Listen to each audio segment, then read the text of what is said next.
She didn't answer right away. She looked at the man leather vest, arms like tree trunks, a face that had seen things most people only read about, and she held up a battered sketchbook like it was a shield. Can I paint your bikes for tips? 80 men stopped breathing at the same time. Not because the question was funny, because her hands weren't shaking. And nobody walked into a Hell's Angels gathering on a Saturday afternoon and asked that question like they already knew the answer. Before we go any further, if this is your first time here, hit that subscribe button and turn on notifications so you never miss a story like this one. Drop your city in the comments right now. Tell me where you're watching from.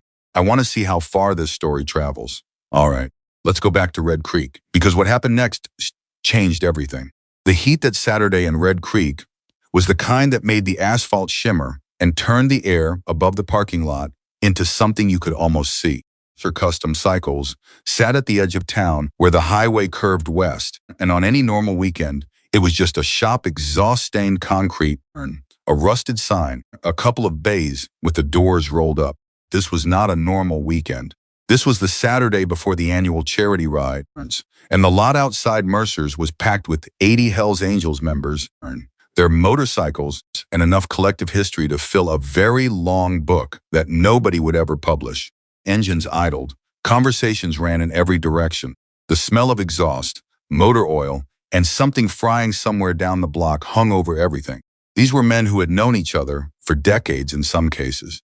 They had ridden together, buried each other's brothers, stood as witnesses at weddings nobody else showed up to.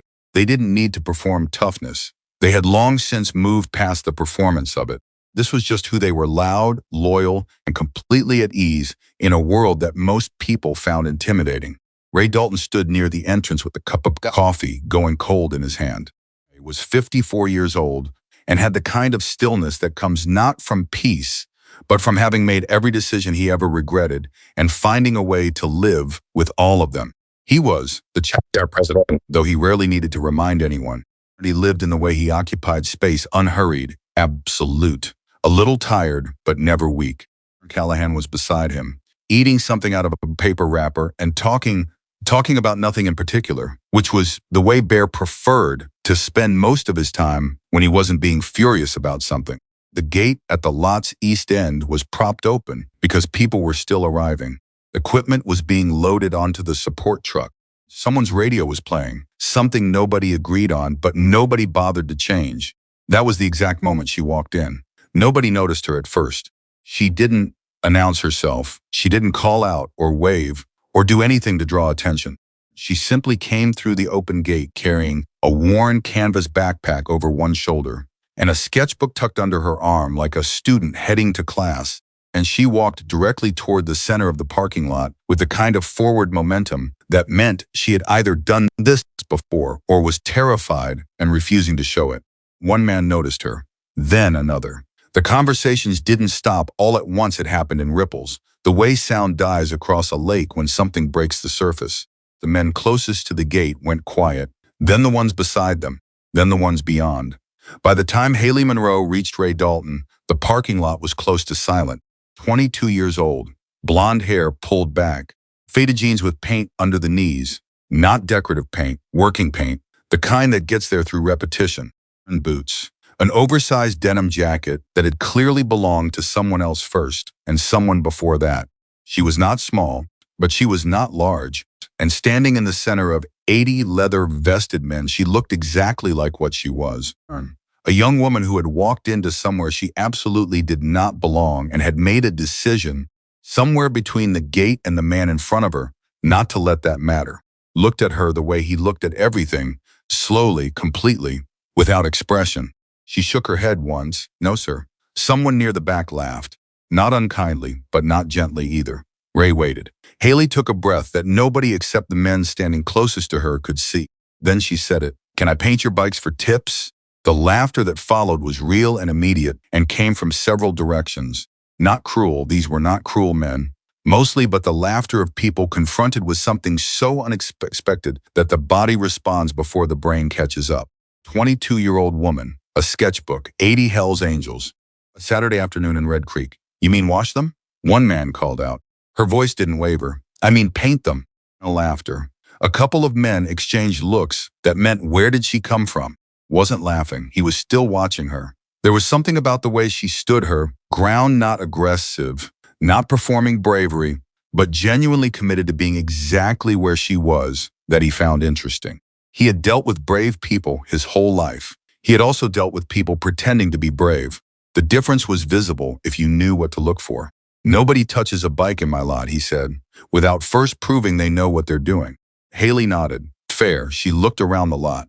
Then she looked at the motorcycle parked closest to Ray, a black Harley Davidson, heavily customized, with chrome that caught the afternoon light in ways that made it look expensive, because it absolutely was.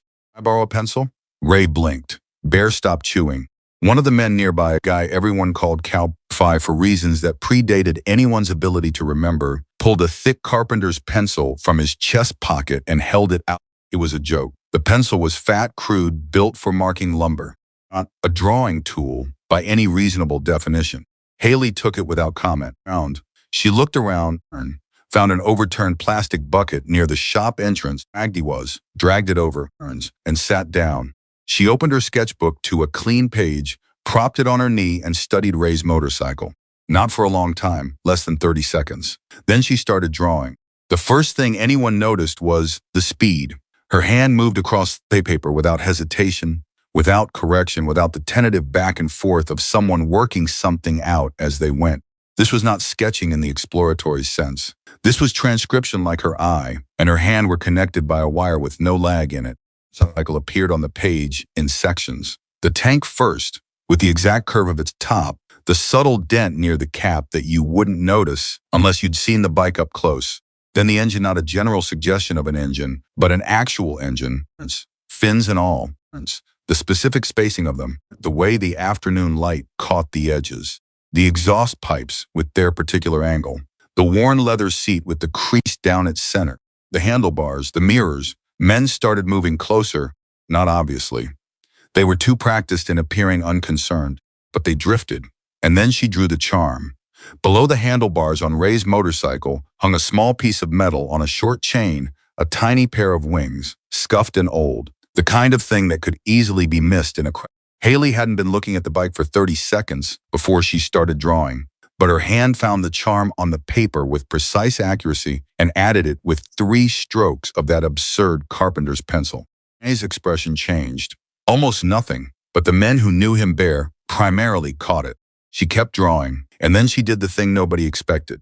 He was. Behind the motorcycle, where the parking lot should have been, her hand began building something else entirely. An open highway, not generic, specific the way the Arizona desert flatlands stretch into the distance before they remember there are mountains and start rising toward them. The road itself, with its particular crown and its faded center lines. The horizon, barely visible, a single motorcycle with a single rider. Enough away that you couldn't see the face. Just the shape, presence. Nobody spoke. 10 minutes had passed, maybe 12. Hailey turned the sketchbook around. The lot went completely quiet. Ray didn't look at her. He looked at the sketch. He looked at it for a long time. Long enough that Bear took a step forward to see what he was seeing. Saw the charm. Bear saw the lone rider at the horizon. And Bear, who had known Ray Dalton for 30 years, watched something move across Ray's face that he hadn't seen in a very long time. Because the rider on that distant highway, the one Hailey had placed there, without being told anything, without a reference, without any information beyond a tiny scuffed memorial charm she'd noticed beneath a handlebar, looked like someone Ray had loved and lost 2 decades earlier. Nobody in that lot had told her. Nobody had pointed to the charm and explained what it meant. Hailey had seen the object, stood, its weight, and done what great artists do. She had listened to the silence around a thing and translated it into something visible. Finally lifted his eyes from the page. He looked at her. And he didn't say anything for what felt like a very long time. Bear was the one who spoke first. He moved to the edge of the circle, looked at the drawing the way a man looks at something that surprises him more than he wants to admit, and said, "Where did you learn to draw motorcycles like that?" Hailey's answer was quiet and immediate. "My father." His eyes went up. "Name?" She paused. Just a half second, like the name cost something to say out loud. Hailey Monroe. The change in Bear's face was not subtle. His jaw actually stopped moving. He looked at Hailey Monroe standing there with her carpenter's pencil and her worn boots, and something shifted behind his eyes, not recognition exactly, but the beginning of it. The edge of something much larger coming into view. Had heard the name. He was still looking at the girl. He said nothing. Bear said, almost to himself, Daniel Monroe, and the name landed in the lot, like a stone, dropped into very still water. The men close enough to hear it exchange glances that meant they recognized it. The men farther away noticed the shift in tone and straightened up without knowing why. You said Daniel Monroe, Bear said again. He needed to hear it confirmed. Daniel Monroe, who painted bikes. Hailey nodded slowly. Daniel Monroe, Bear said for the third time, and this time it wasn't a question and it wasn't repetition. It was something closer to reckoning. Your father painted motorcycles. Creek. I didn't know he'd been here, Hailey said. Not until recently. Bear looked at Ray. Ray looked at the ground for exactly 2 seconds. Then he looked back up at Hailey, and the expression on his face had changed in a way that was hard to name, harder and softer at the same time, if such a thing is possible. When did he die? Ray asked. Hailey met his eyes. 3 years ago. Nobody moved. He never told you about this place? Ray asked. He never told me about a lot of things, she said. The way she said it, not bitter, just honest. The way you say something you've had a long time to know terms with and still haven't quite finished landed on everyone close enough to hear it with a weight they felt in their own lives. Put both hands on top of his head and turned away for a moment. Then he turned back. Girl, he said, I think you better come inside. He looked at the lot, at 80 men who had all stopped pretending not to watch. Sketch, still in Hailey's hand, her father's motorcycle on the paper, the lone rider at the distant horizon, the little set of wings beneath the handlebars that she had somehow understood without being told anything. In the sketchbook, Ray said. He walked toward the shop doors. Hailey followed, and the entire parking lot started breathing again. Inside the shop, the noise of the lot fell back to a low frequency. It smelled like oil and metal and old wood and the particular mixture of things that collects in any building where serious mechanical work has been done for many years. 3 bays, a cluttered wall of tools, a long wooden workbench with coffee cups in various stages of abandonment, a small office in the back with a door that was always half open. Ray walked to the workbench and set down his coffee, came in behind them and leaned against the doorframe with his arms crossed. Sit down, Ray said to Hailey. She didn't argue. She found a stool at the bench and sat. He looked at her for a moment. Then he said, You said you didn't know he'd been here until recently. What does recently mean? 3 months ago, Hailey said. I went through his things after the estate got settled. He had sketchbooks, he had some old photographs, he had references to places he'd lived. Creek kept coming up. He lived here, Ray said. I don't think lived exactly. He passed through. She paused. Maybe longer than that. I'm not sure yet. That's part of why I came. Said, why didn't you just call? Hailey looked at him steadily. Who? I didn't have a name. I had a town and a parking lot and a memory of my father telling me when I was 8 years old that if your work is good enough, you don't need to be invited. Blinked. Ray made a sound that wasn't quite a laugh, but was adjacent to one. That's Daniel Monroe, all right, Bear said quietly. You knew him well, Hailey said. It was not a question. Well enough, Ray said. He was here for about 14 months, late 90s, painted 6, maybe 7 bikes for chapter members during that time. Ray stopped, chose a different word. Distinct. He never mentioned it, Hailey said. He didn't talk about his painting. Not to me. He taught me. We'd spend weekends drawing together when I was a kid. He showed me motorcycles, specifically how the chrome works, how the light hits engine metal different from frame metal, but he never told me it was a career. I didn't know until I found the sketchbooks. And then you came here, Ray said. And then I came here, she agreed. And I needed money to stay long enough to find out what I came to find out. So I walked in and asked if I could paint bikes for tips. I laughed, a real laugh, surprised out of him. Of all the ways to walk into this lot, it's what I know how to do, Hailey said simply. Leaned against the workbench. He studied the sketchbook she was still holding. I see that? She handed it over. He turned the pages slowly. Page after page of motorcycles, not just Harleys, all kinds rendered in pencil and pen and what looked like charcoal in some sections. The technical accuracy was striking. The mechanical detail was exactly right. But the thing that made Ray's hands slow down on each page was something harder to define than accuracy. The quality to the drawings, a sense of the object as a living thing that had been somewhere and was going somewhere that most artists who painted motorcycles never found. Motorcycle artists understood machines. Daniel Monroe had understood journeys, and his daughter had learned the same. He found a page near the middle of the book and stopped. The drawing on it was different from the others, larger, more elaborate, done in layers pencil underneath, then ink, then careful shading that gave it almost a printed quality. It was a set of wings spread wide, impossibly detailed, with a highway running between and beneath them like a thread connecting two horizons. But it was only half finished. The right wing was complete. The left wing was barely begun, a few lines, indicating where it was meant to go, then nothing. "Your father drew this?" Ray asked. Hailey looked at the page. "That one I'm not sure about. It was in the sketchbook when I found it. I think it might have been collaborative. Some pages look like his hand. Some look like someone was working alongside him." Set the sketchbook down on the workbench very carefully. He and Bear exchanged a look over Hailey's head that carried an entire conversation in it. "Stay here," Ray said to her. He went into the back office.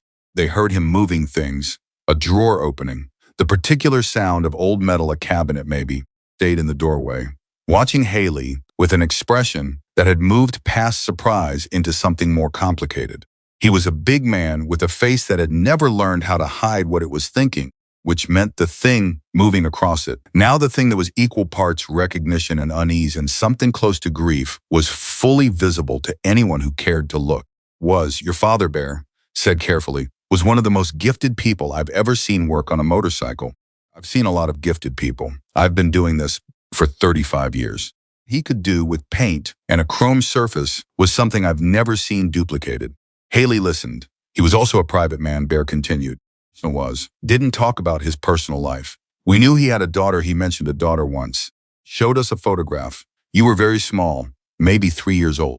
Hailey's jaw went tight for just a moment. "He had a photograph, kept it in his work kit. I only saw it once, but I saw it." Bear paused. "He loved you. Whatever else was going on in that man's life, that part was plain." Hailey looked down at the sketchbook. She was quiet for a moment. Then, very quietly, "Why did he disappear?" Bear opened his mouth and then closed it. He said, "Is a longer story." Ray came back from the back office. In his hand was a photograph printed. The color slightly shifted the way photographs from the late 90s shifted when they aged. He set it on the workbench in front of Hailey. She looked at it. A man in his mid-30s stood beside a motorcycle, both hands resting lightly on the fuel tank. The tank carried artwork, a partial design, organic and elaborate, with wings at its upper edges and a road stripe motif running along the lower curve. The man was smiling. Not a broad smile, a private one, the kind that lives in the eyes more than the mouth. He looked like someone who had just finished something he was proud of and was allowing himself that, just for a moment. Hailey stared at the photograph for a very long time. "That's him," she said. Her voice was almost level. Almost. "That's the bike he was working on when he left," Ray said. "He never finished it. It's been in our storage for 23 years. Hailey looked up sharply. "You kept it?" "It's a Daniel Monroe," Ray said, as if that were a complete explanation. In his world, it was. Hailey looked back at the photograph. Then she opened her sketchbook to the page with the half-finished wings. She placed it beside the photograph on the workbench, and the three of them looked at it together. Because the design on the motorcycle's tank in the photograph, the design Daniel Monroe had been painting before he walked away from Red Creek 23 years ago, was the left half of the image in the sketchbook, and the unfinished right side in the sketchbook was drawn in a different hand, in Hailey's hand. She had been completing, across 20 years, and without knowing it, the second half of something her father had begun. Sat down on the nearest available surface, a wooden crate, and put his hands on his knees and stared at the floor. Ray was very still. Hailey looked at the two images side by side for a long moment. Then she turned the sketchbook slightly, and for the first time since finding it 3 months ago, she looked at the very bottom of the half-finished page. Beneath her father's drawing, in handwriting she recognized from birthday cards and the insides of books he had given her over the years, were 4 words. She hadn't noticed them before. They were written small, in pencil that had faded with time, half hidden by the shadow of the book's spine. She read them out loud. "Finish what I started." The shop was completely silent. Through the open bay doors, they could hear 80 motorcycles and the low roar of that gathering crowd. They could hear laughter and engines, and the distant radio still playing something nobody agreed on. Inside, there was just the three of them and a photograph and a sketchbook and 4 words, written by a man who had died 3 years ago, and somehow she was, impossibly, left a message for a daughter he'd trusted to find her own way to it. I looked at Ray. Ray looked at Hailey. Hailey closed the sketchbook. She did not cry. She sat with it for a moment, whatever it was. The recognition, the weight, the particular grief of finding something wonderful and devastating at the same time. And she sat straight-backed and still and let it move through her. Then she looked at Ray. "You said the bike's still here," she said. "Yes, show me." Ray studied her face. Ever he was measuring, she seemed to pass. "All right," he said. He led her toward the back of the shop, and Bear, who had seen a great many things in 35 years of riding with the Hells Angels of Red Creek, sat on his wooden crate and felt something he hadn't felt in a very long time. He felt like a witness to something. He didn't know yet what that something was, but he was certain. In the way certain men are certain about certain things, 22-year-old Hailey Monroe had walked through that gate carrying a sketchbook and a carpenter's pencil, and she had walked into something much larger than tips.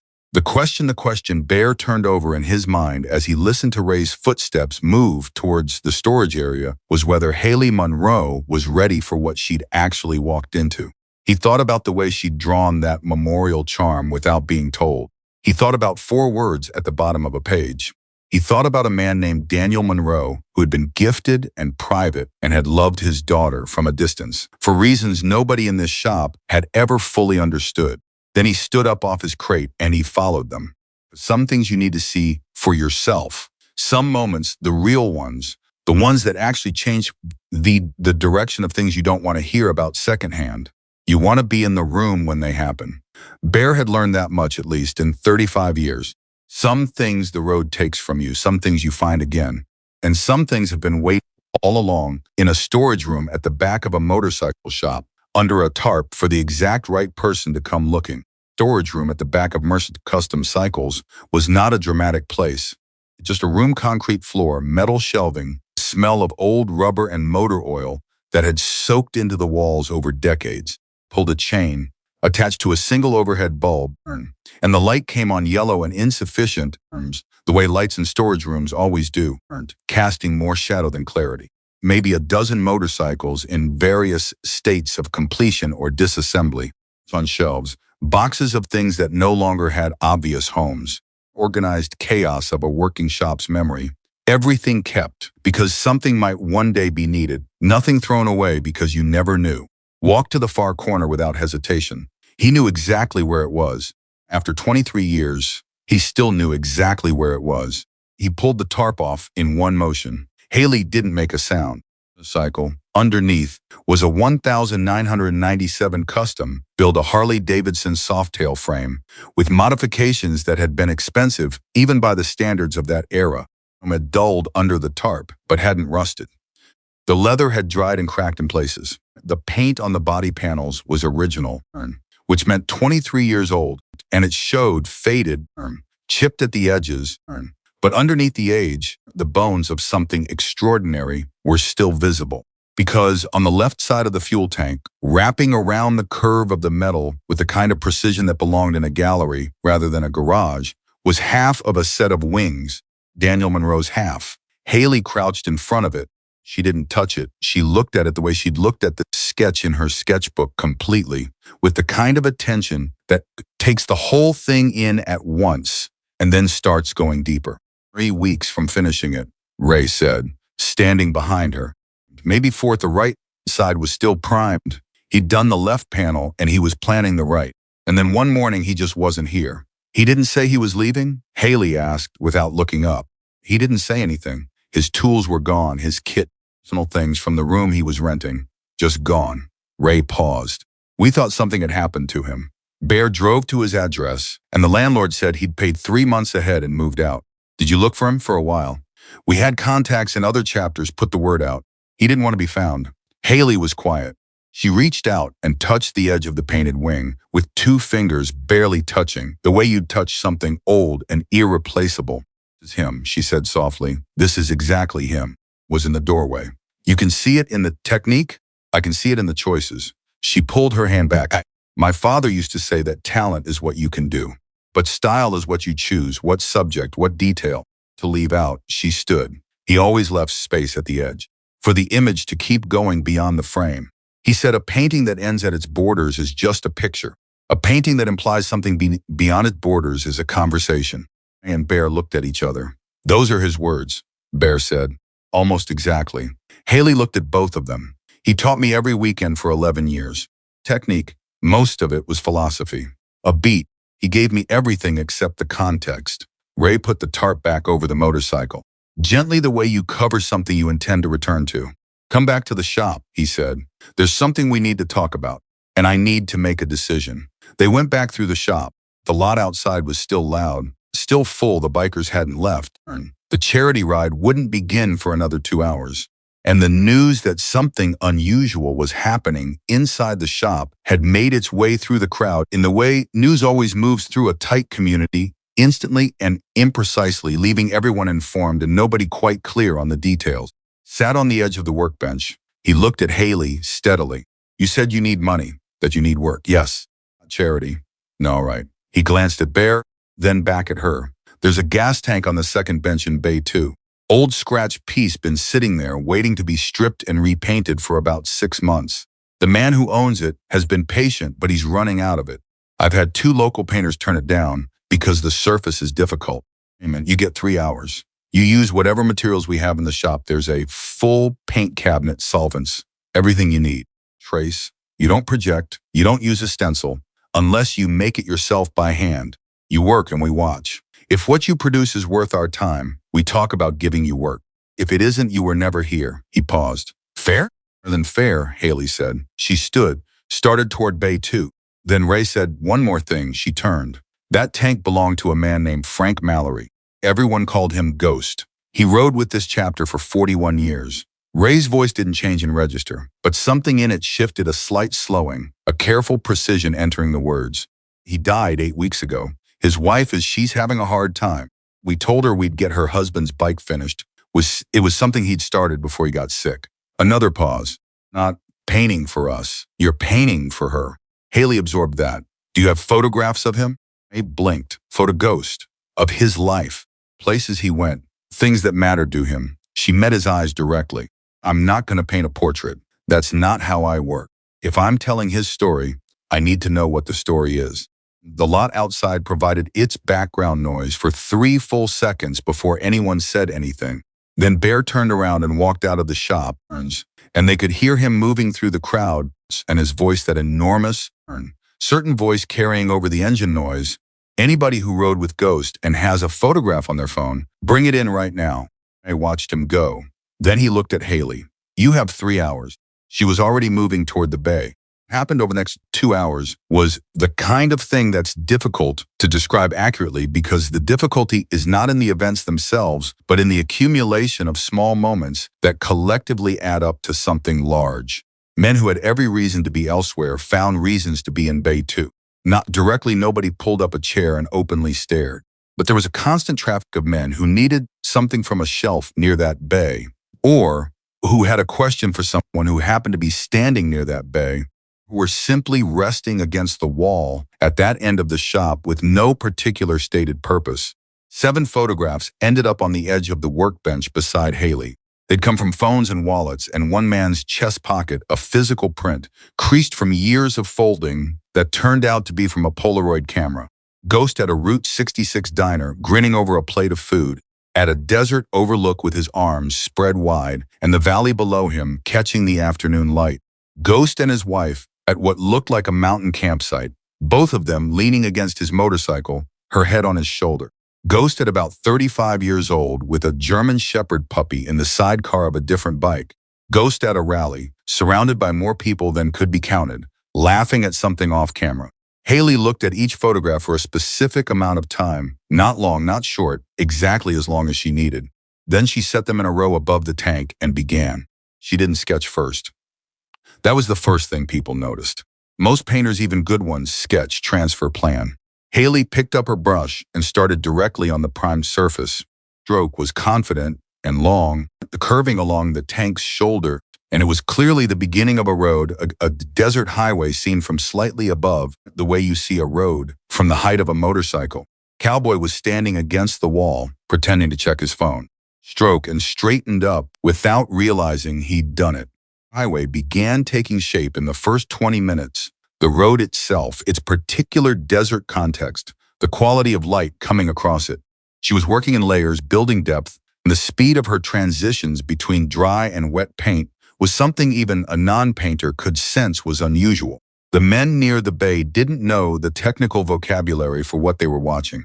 They knew what it felt like. It felt like watching someone who had done this so many times for so many years that her hands were operating slightly ahead of her conscious mind. Then the landmarks started appearing. Route 66 Diner First Small, in the left distance, rendered with enough specificity that the man who'd provided that photograph recognized it before he could even articulate what he was recognizing. He made a sound, one syllable.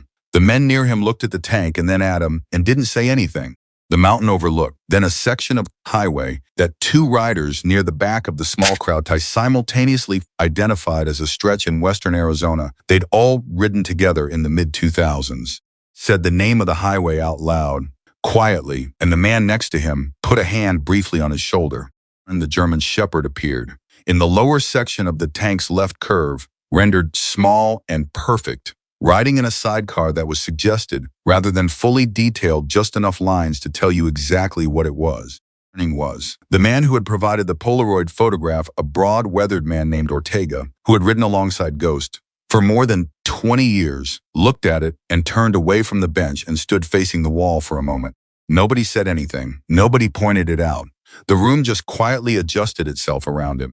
Mark came back in from the lot at the 1 hour mark, carrying 2 cups of coffee.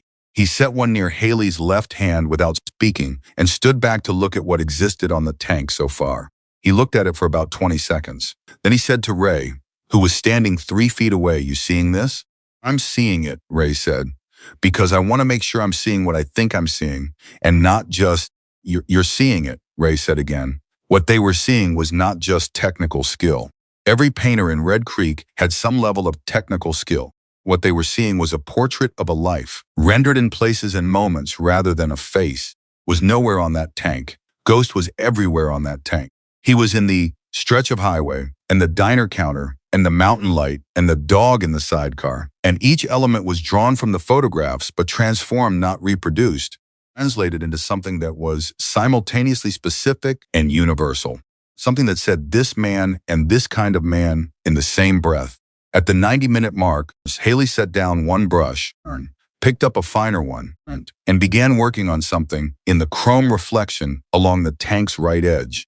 The chrome was real. The surface of the tank curved into a polished band along its side, and she was painting the reflection that would appear in that chrome. Not a random reflection, a small, precise figure. Ortega moved closer. The figure in the chrome reflection was a man on a motorcycle, seen from behind, riding away toward a horizon that existed only in the curved silver surface of the tank's edge. Ortega put his hand flat on the workbench to keep his balance. He watched him and didn't say a word. At the 2 hour mark, Hailey set her brush down and looked at the tank with the particular critical expression of someone checking their own work. She made 2 small corrections, added a final detail in the lower left, the mountain campsite, barely visible, suggested in 3 brushstrokes. Then she stepped back. She picked up her coffee, drank it cold without complaint, and Ray sent someone to call Ghost's widow, Carol Mallory, and she arrived at Mercer Custom Cycles 20 minutes later, not knowing exactly why she'd been called, only that Ray Dalton had asked, and that Ray Dalton did not ask without reason. She was 61 years old, small-framed, with the specific quality of someone who has been crying regularly for 8 weeks and has gotten very practiced at stopping just before it shows. She came through the shop doors with her hands in front of her and her chin up. Ray tried to intercept her. "Carol, we want to." "Is it?" she said. He hadn't quite gotten the words out. She'd already moved past him toward Bay 2, following the direction of the faces, the particular arrangement of large men who were all looking at the same thing. She saw the tank. She stopped. The men near the bay stepped back, creating space. Not because anyone organized it, just because it was the right thing, and everyone understood that simultaneously. Carol Mallory looked at her husband's gas tank for a long time. long enough that several men found reasons to look at the floor or the ceiling. He had moved to the far side of the bay and was cleaning brushes at the secondary sink, her back to the room, giving the widow space she hadn't been asked to give.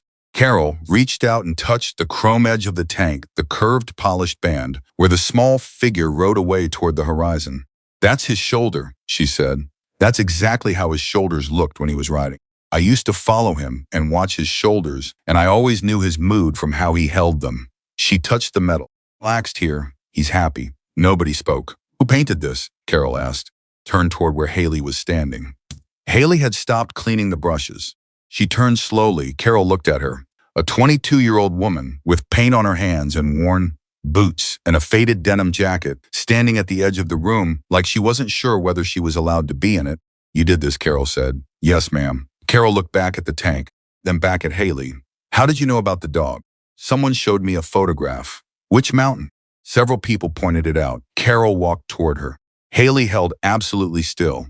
Carol took both of Hailey's hands in hers, paint and all, and looked at her the way women look at each other when they recognize something that doesn't require explanation.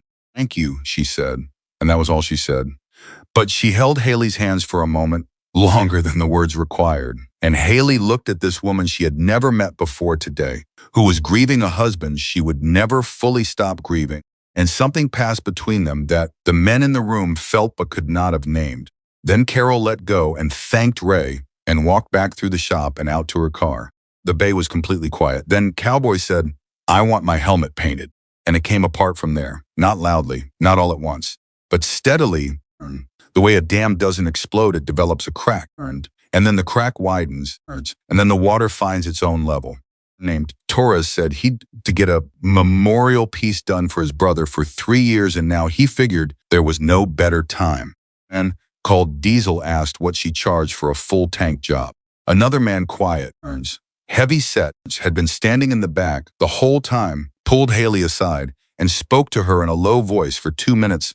And at the end of that conversation, Hailey nodded once and the man nodded back, and it was clear something had been agreed on. Hailey spent the next hour with a small notebook Ray found her in the office drawer, going from man to man, writing down requests, not promising anything, writing down what each person wanted, and asking careful questions whose motorcycle earned, whose memory earns, what mattered, what shouldn't be forgotten.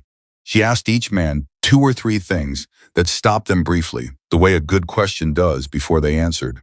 By the time the sun had moved far enough to mark late afternoon, she had more committed work than she could realistically finish in 6 weeks. She came back to Ray with the notebook. He looked at the list, said nothing for a moment. "I need workspace," she said, "and I need to know what you charge for bench time. We'll talk about bench time later." Ray closed the notebook and held it out to her. "Now go find Bear." "Why?" "Because there's something he hasn't shown you yet." He paused. "Something that can't wait." She found the back of the shop near the storage room door, sitting in a folding chair that looked like it was decades old, and probably was. He was holding up a coffee he wasn't drinking and looking at nothing. "Ray said you have something to show me," Hailey said. Looked up. "Sit down first." She found a crate and pulled it over. Bear set down his coffee. He looked at her with the particular expression of someone choosing their words with care, not because they want to hide anything, but because they know the thing they're about to say is going to hit hard and they want it to land correctly. "When your father left Red Creek," Bear said, "he left quickly. I told you that. He was gone in what felt like a single night, though probably it took a few hours." He paused. "But he didn't leave completely empty-handed. And he didn't leave without doing one thing first." Hailey waited. "He came to me." Bear said it simply. "The night before he left, or what I can only assume was the night before, because it was last time I saw him. He came to where I was staying, and he knocked on the door at about 11 o'clock at night. He had 2 boxes with him, cardboard, sealed with packing tape." Bear paused again. "He asked me to keep them. He said he didn't know how long it would be. He said if he ever came back, he'd collect them himself. He's someone. They'd give me a specific phrase to prove they were authorized." Bear stopped. "He never came back." Hailey's hands were very still on her knees. "Did anyone ever come for the boxes?" she asked. "No." He was. "Where are they now?" Bear stood up, went to the storage room door, opened it, and reached to the top shelf immediately to the right of the door. 2 cardboard boxes old now, the tape yellowed and in places lifting at the corners. He brought them out and set them on the workbench. He left me a phrase, Bear said, to identify the authorized person. I haven't said it to anyone in 23 years. He looked at Hailey steadily. Your father had a way he described great artwork, a phrase he used repeatedly. I heard him say it 4, maybe 5 times. I used it as the authorization phrase because I knew anybody who knew Daniel Monroe well enough would know it. Hailey looked at the boxes. What's the phrase? Tell me first, Bear said. Tell me how your father described great artwork. She didn't hesitate, not for a single second. A painting that ends at its borders is just a picture, she said. A painting that implies something beyond its borders is a conversation. Exhaled slowly through his nose. There it is, he said quietly. He slid both boxes toward her. She opened the first one. Personal papers. A copy of what appeared to be a business registration in Daniel Monroe's name. Several of them, handwritten, in envelopes, addressed to a person whose name meant nothing to Hailey. Photographs. And at the bottom of the box, wrapped in a piece of cloth, a smaller envelope addressed in her father's handwriting to a name she did know. She picked it up, set it aside. She'd open it when she was alone. Some things required privacy. She opened the second box. More documents, legal papers, and here things got complicated because even at first glance, even without knowing exactly what she was reading, the legal language carried a particular weight. Ownership transfers, intellectual property registrations, copyright documentation for a series of designs described in detail that Hailey recognized even without the illustrations.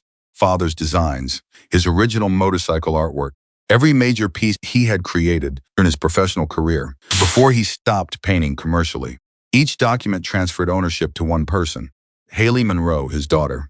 She read it 3 times. Her father's signature at the bottom of each transfer, notarized, dated from the period just before he disappeared from Red Creek. He had known. Before he left, he had known this moment was coming, or at least made certain that it could. He had sealed up every piece of his professional legacy, transferred legal ownership of all of it to a 3-year-old girl who wouldn't be able to understand it for another 20 years, and then he had trusted a man named Bear Callahan to hold on to it until the right person came asking the right question. Hailey sat with the documents in her lap. Bear was watching her. She said, then, yes, I don't know. She looked up. He transferred everything to me. Why would he? Because someone was trying to take it, Bear said. He said it plainly, without drama, because Bear Callahan had had 23 years to work out what had happened and had arrived at this conclusion long ago. Someone was trying to gain control of your father's work, his designs, reproduction rights, probably a business arrangement gone wrong, someone he'd trusted who decided the partnership wasn't moving fast enough on their terms. Bear's voice was careful and level. Daniel Monroe was not a man who responded to that kind of pressure by fighting it in a boardroom. He was a man who responded by making sure they couldn't get what they wanted and then removing himself from the situation entirely. He looked at the documents, at her name, over and over in legal language that made it permanent. He gave it all to me, she said. He protected it, Bear said, the only way he knew how, by putting it somewhere they couldn't reach. She was quiet, working through it. Then, who was trying to take it? I leaned back slightly. That's a longer conversation, and it's one you're going to need to be ready for. He paused, because it's not history, not entirely. Hailey looked at him sharply. What does that mean? Bear picked up his coffee again. Finally drank some of it. His eyes over the rim of the cup were steady and not quite giving anything away. It means, he said slowly, that whoever was looking for your father's work 23 years ago didn't stop looking just because he disappeared. He set the cup down. It means that this box, these documents, these are things someone has been searching for. Very long time. The lot outside erupted briefly in laughter at something 80 men finding something funny simultaneously, the sound of it pouring through the bay doors, the ordinary loud joy of a Saturday afternoon, with people who know each other and are glad about it. It was just Hailey and Bear and 2 cardboard boxes, and the particular silence of a person who has just understood that the thing they came looking for is significantly larger than what they expected to find. Hailey put both hands flat on the documents. She thought about Carol Mallory holding her paint-stained hands. She thought about the motorcycle in the storage room under the tarp. She thought about 4 handwritten words at the bottom of a page. She thought about a man who had loved his daughter from a distance and had spent the last night he was in Red Creek, making sure that distance would not become a defeat. She picked up the envelope addressed to her, She didn't open it yet. She stood, gathered the documents, and put them carefully back in the box. She closed it. She looked at Bear. "Tell me everything you remember," she said. About who he was afraid of, about why he left. Everything." I nodded. "I was wondering when you'd ask," he said. And he began to talk. Bear talked for a long time.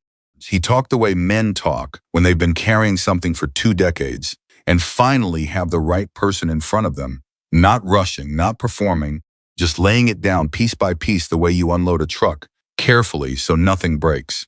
Daniel Monroe had arrived in Red Creek in the spring of 1999. He'd come through on a Tuesday, stopped at Mercer's because his bike needed a chain adjustment, and while he was waiting, he'd picked up a pencil off the workbench and started drawing on the back of a paper bag. He had walked in, seen what was on that paper bag, and offered him work before the chain was even fixed.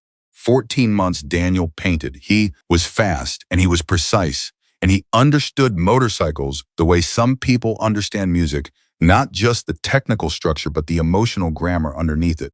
He didn't paint portraits. He painted stories. He painted the life a machine had lived and the places it still intended to go. Chapter members who'd owned their bikes for 20 years looked at what Daniel did to them and felt like they were meeting their own motorcycles for the first time. It was also, Bear told Hailey, intensely private. Nobody knew much about his life before Red Creek. He didn't talk about family. He had a photograph of a small girl that he kept in his kit, and he touched it sometimes when he thought no one was watching, but he never explained who she was. Coffee, not alcohol. He read actual books. He was calm, in the way of someone who has settled an argument with themselves and no longer needs to win arguments with anyone else. And then about 8 months in, a woman had arrived.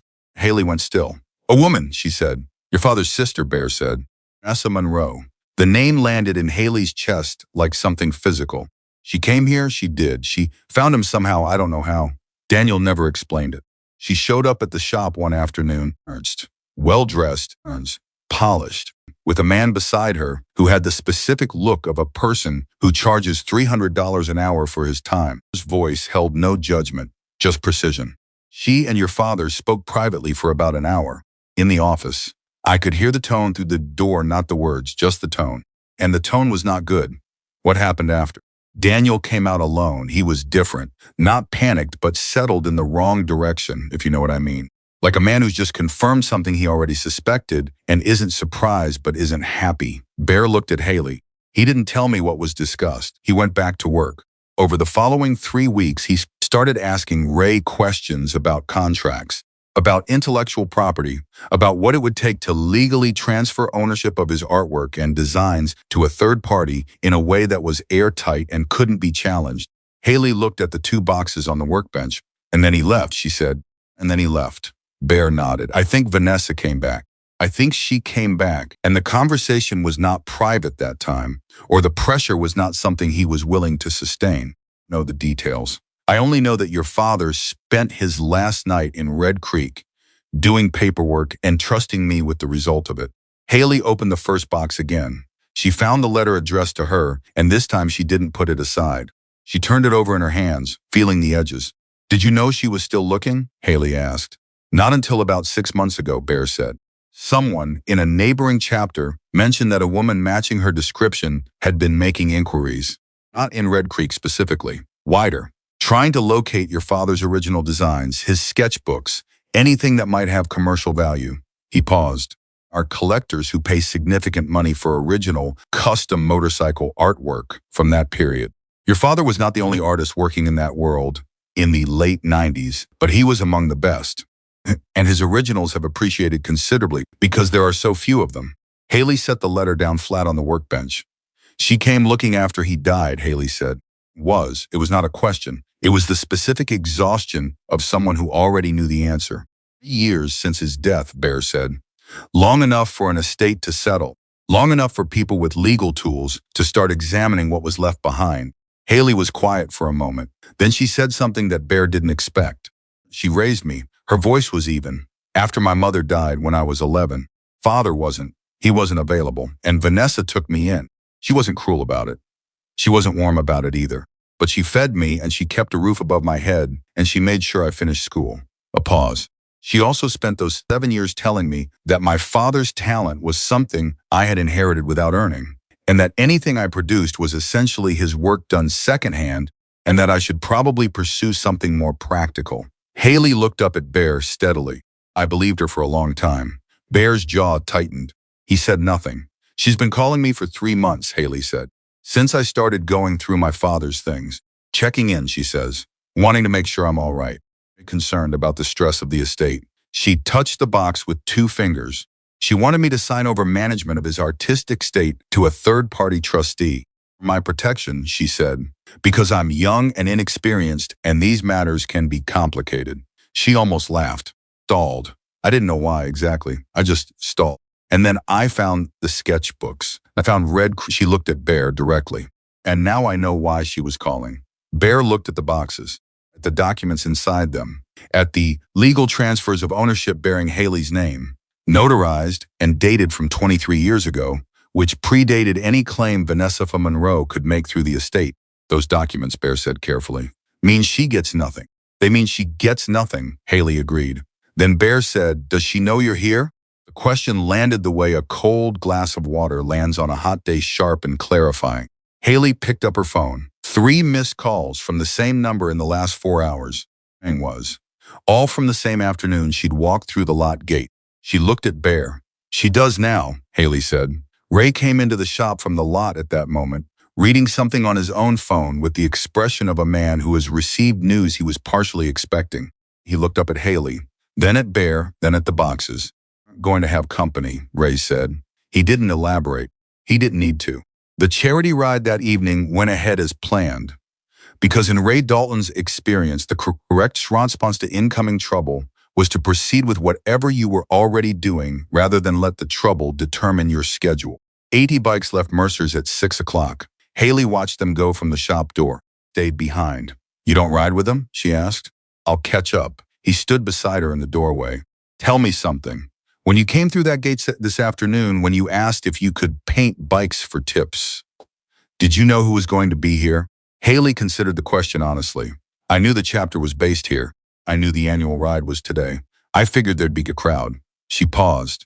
I figured a crowd was better than a closed door, Ray said. Scared, she corrected. Smart and scared aren't always different things. Ray almost smiled at that. Almost. They're not. He went inside. Hailey stayed in the doorway for a moment longer. She thought about her father standing in the same doorway maybe 23 years ago. She thought about a man who had run from a fight she was now standing directly inside. She thought about the envelope in the box with her name on it, still unopened, and about 4 words at the bottom of a page. Finish what I started. She went back inside. She went to the storage room. She pulled the tarp off her father's motorcycle herself this time. She looked at the half-finished wing on the left panel and the Bear-primed right panel waiting beside it, and she thought about what Bear had said. Ray had confirmed what the documents made legal and permanent, her hand flat on the right panel. Then she went and found the paint cabinet. She didn't ask permission.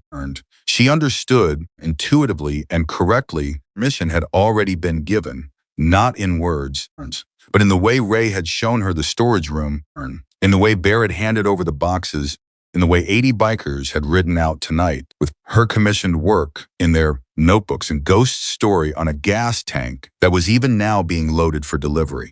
She spent that first night studying, not painting studying.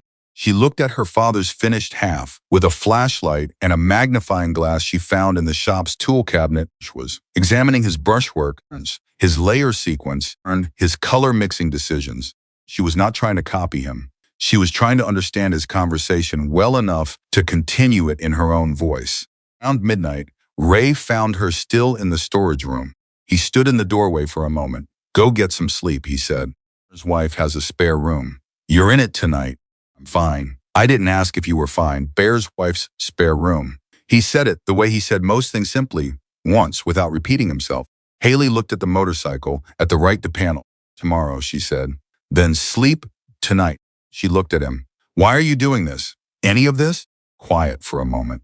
He looked at the motorcycle, at the half-finished wing that Daniel Monroe had left behind. Your father painted a motorcycle for a man named Eddie Reyes, Ray said. Eddie was my closest friend for 22 years. He died in a crash on the I-40 in 2003. His family sold everything after the accident, his house, his truck, his belongings. Ray paused. except his motorcycle. They couldn't sell it. Because of what your father had painted on it, it made the machine into something that felt like Eddie himself was still in it somehow. He stopped. Followed. Eddie's daughter still has that motorcycle. 21 years old, and she rides it every year on his birthday. He looked at Hailey. Your father did that. He gave that family something they could hold on to. He looked back at the storage room door. So when you ask me why I'm doing this, that's why. Hailey didn't say anything for a moment. Then the rider in my sketch, the one at the horizon. That looked like Eddie, didn't it? He looked at the floor. The charm was his. Eddie's. He gave it to me the night before he died. I don't know why. Maybe he knew something. Maybe he didn't. I've been asking myself that question for 20 years. He looked back up at her. But yes, the rider you drew, it looked like him. I didn't know, Hailey said. I know you didn't. He met her eyes. That's what made it mean something. She left for Bear's house at 12:30. She brought the small box with her father's letter inside it. She sat on the edge of the spare bed in the quiet of a house she didn't know, and she opened the envelope. The letter was 3 pages, handwritten, in her father's measured and slightly tilted script that she would have recognized anywhere. She read it once through without stopping. Then she sat for a long time. He explained what had happened, the business arrangement, the pressure, the decision to protect his work the only way available to him. He explained why he hadn't been present in her life in the way she'd needed and deserved. He explained it without excusing it, which was the right way to do it, which hurt more than excuses would have. He said he had watched her, when he could, from a distance that he'd created himself and had never stopped regretting. He said he knew she painted. He said a mutual acquaintance had sent him photographs of her work, twice, without being asked, that both times he had held those photographs for a very long time. And then near the end of the 3rd page, one sentence, if you become better than me, don't apologize for it. Hailey set the letter down on the bed. She sat in the quiet of Bear's wife's spare room in a house in Red Creek, 1,000 miles from anywhere she'd ever called home, and she let herself feel the full weight of what she was carrying. The grief of him, the love of him, the years of distance, and the sketchbooks he'd left behind, and the motorcycle in a storage room, and the 4 words on a page that had led her here. She didn't cry for long. That was something her father had given her too. She understood not the absence of feeling, but the ability to go through it without drowning in it. She came out the other side after about 15 minutes, eye-eyed, steadier, with a very specific and concrete understanding of what she was going to do next. She was going to finish that motorcycle, not for a collector, not for a legal proceeding, not for anyone's approval. Herself, because she wanted to, because her father had started a conversation and she was the only person who could continue it, because the right panel was waiting and her hands knew what to do. And some things are simply the next right action regardless of everything surrounding them. She slept. She was in the shop by 6 the next morning. Bear arrived at 6:45 and found her already working not on the stored motorcycle, but on a commissioned helmet for a man named Torres, getting the preliminary layers down while the light was still cool. Said nothing. He made 2 cups of coffee, put one near her, and went to open the bay doors. That became the rhythm of the next 3 days. She worked on commissions during the morning, the helmet, then a fender, then the early stages of a full tank job for a man whose father had ridden the same stretch of highway every year for 40 years before his knees gave out and he'd had to stop.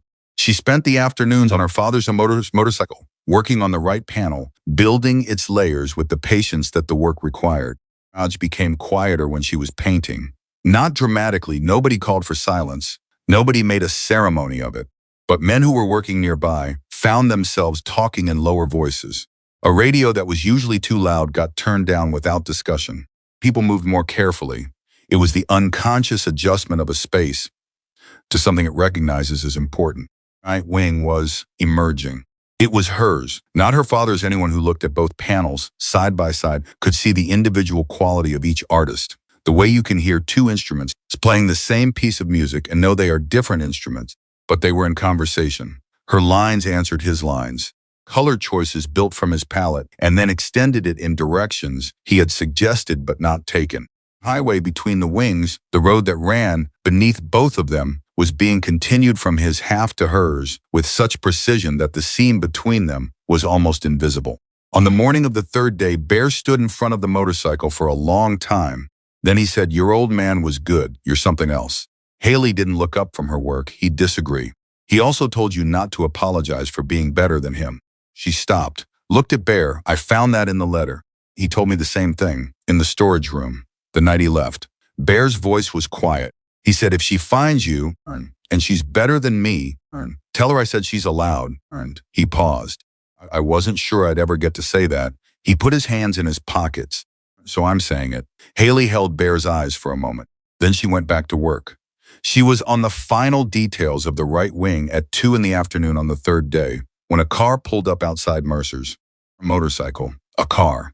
A clean late model sedan that didn't belong to anyone in the chapter and had an out-of-state plate.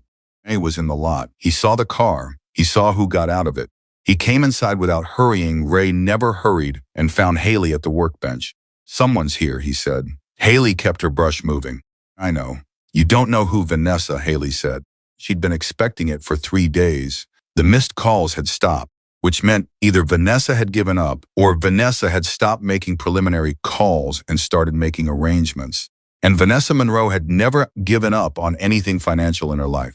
Looked at the motorcycle, at the nearly complete image spreading across both panels, 2 wings, a single highway running beneath them, the whole design finally whole for the first time in 23 years. Not finished, he said. I will be. She set her brush down with deliberate calm, cleaned her hands on a rag, picked up the rag and then set it down too. She turned to face the bay doors. Vanessa Monroe came through the shop entrance the way she always came in, to rooms first, slightly ahead of the people around her, with the bearing of someone who expects the space to adjust to her rather than the other way around. She was 56, well-maintained, wearing the specific kind of clothes that signal money without announcing it. Behind her came a man in a gray suit carrying a leather portfolio. He had, as Bear had described 23 years ago, the precise look of someone who charges by the hour. She saw Hailey. There you are, Vanessa said, with relief in her voice, or something performing relief's function. I've been worried sick. You stopped returning my calls. I've been working, Hailey said. Vanessa's eyes moved around the shop, taking it in, categorizing it, filing it. They landed on the motorcycle in the storage room doorway, where it had been moved for Hailey to work on it in better light. Vanessa looked at it for 2 seconds. Her expression shifted, not dramatically, but Hailey had grown up in proximity to this woman's face. She knew every register it moved through, and the thing that moved across it now quickly, controlled, was recognition of value. The specific calculation of someone who has just identified an asset. Is that Vanessa started? Daniel Moreau's unfinished motorcycle, Hailey said. Yes, Hailey. Vanessa's voice modulated into something gentle, something concerned. You need to step away from that. What you're doing to it, whatever you've been doing to it these past few days, you don't understand what that piece is worth. You could be destroying, I could be completing it, Hailey said. I'm doing. You cannot legally. I can legally do whatever I want with it. Hailey kept her voice even. She had thought about this moment for 3 days, and she had decided exactly who she was going to be in it. Not the frightened girl who stalled on phone calls. Not the young woman who had believed for years that her talent was secondhand. Work belongs to me. The designs belong to me. The intellectual property, the originals, every piece my father created during his professional career, it was transferred to me directly before he left Red Creek, legally notarized, predating any estate claim by over 20 years. She paused. I think your attorney already knows this. I think that's actually why you're here, instead of just calling again. The attorney with the portfolio said nothing. His face confirmed nothing. He also didn't produce any papers. Vanessa looked at Hailey for a long moment. The gentleness in her voice became something harder and more honest. You don't know what you're sitting on, Vanessa said. That motorcycle alone, a Daniel Monroe original, completed your talking about $100,000. Possibly more. There are collectors who have been looking for his surviving work for years. I know, Hailey said. Then you understand that what you're doing is not selling it, Hailey said. Silence. Vanessa blinked. Genuinely uncontrolled reaction she'd produced. I'm sorry? I'm not selling it. Lee stepped back slightly, so the motorcycle was fully visible behind her. At the right panel, the nearly completed wing spread outward, meeting her father's wing from the other side, highway running beneath them, continuous and whole. I'm finishing it, and when it's finished, it goes back to this chapter. Rides in the charity procession every year. It gets seen. It gets used. She looked directly at her aunt. My father built it to go somewhere, not to sit behind glass. stared at the motorcycle, then at Hailey. And for the first time, something behind her eyes shifted, not a softening exactly, but a recognition. The slow, reluctant acknowledgement of someone who has miscalculated the terrain. Throwing away a fortune, Vanessa said. You see a price tag, Hailey said quietly. I see my father. The shop was absolutely still. Ray was behind Vanessa near the entrance. He'd come in from the lot at some point during the last few minutes. Hailey hadn't seen him arrive, but he was there, arms crossed, saying nothing. 3 other chapter members had drifted in with no particular announced reason. They were simply present, filling the space behind Hailey the way weight fills a room. Vanessa looked at them. Then she looked back at Hailey. And whatever calculations she had arrived in Red Creek prepared to make, she revised it now, quietly, without ceremony. The attorney was already shifting the portfolio under his arm in the particular way of a man who has recognized the meeting is concluding differently than planned. I want it on record, said Byrne, and her voice had gone professional and dry, completely gone now, which Hailey actually found easier to deal with, and I believe you are making a significant financial mistake. Noted, Hailey said, and that I intend to have my own attorney review those transfer documents. That's your right, Hailey said. Bear has copies. He's happy to share them. Bear across the room nodded once without changing expression. Vanessa looked at Hailey for one final moment, searching perhaps for the girl she had known, the uncertain, second-hand talented daughter of a man who'd run from everything, who'd believed what she'd been told about herself and acted accordingly. She didn't find her. Vanessa Monroe turned and walked out of the shop. He followed. The car started, drove away. The shop didn't move for about 5 seconds. Then Bear uncrossed his arms and said, well, he looked at Hailey. You all right? She turned back to the motorcycle, picked up her brush. I have a wing to finish, she said.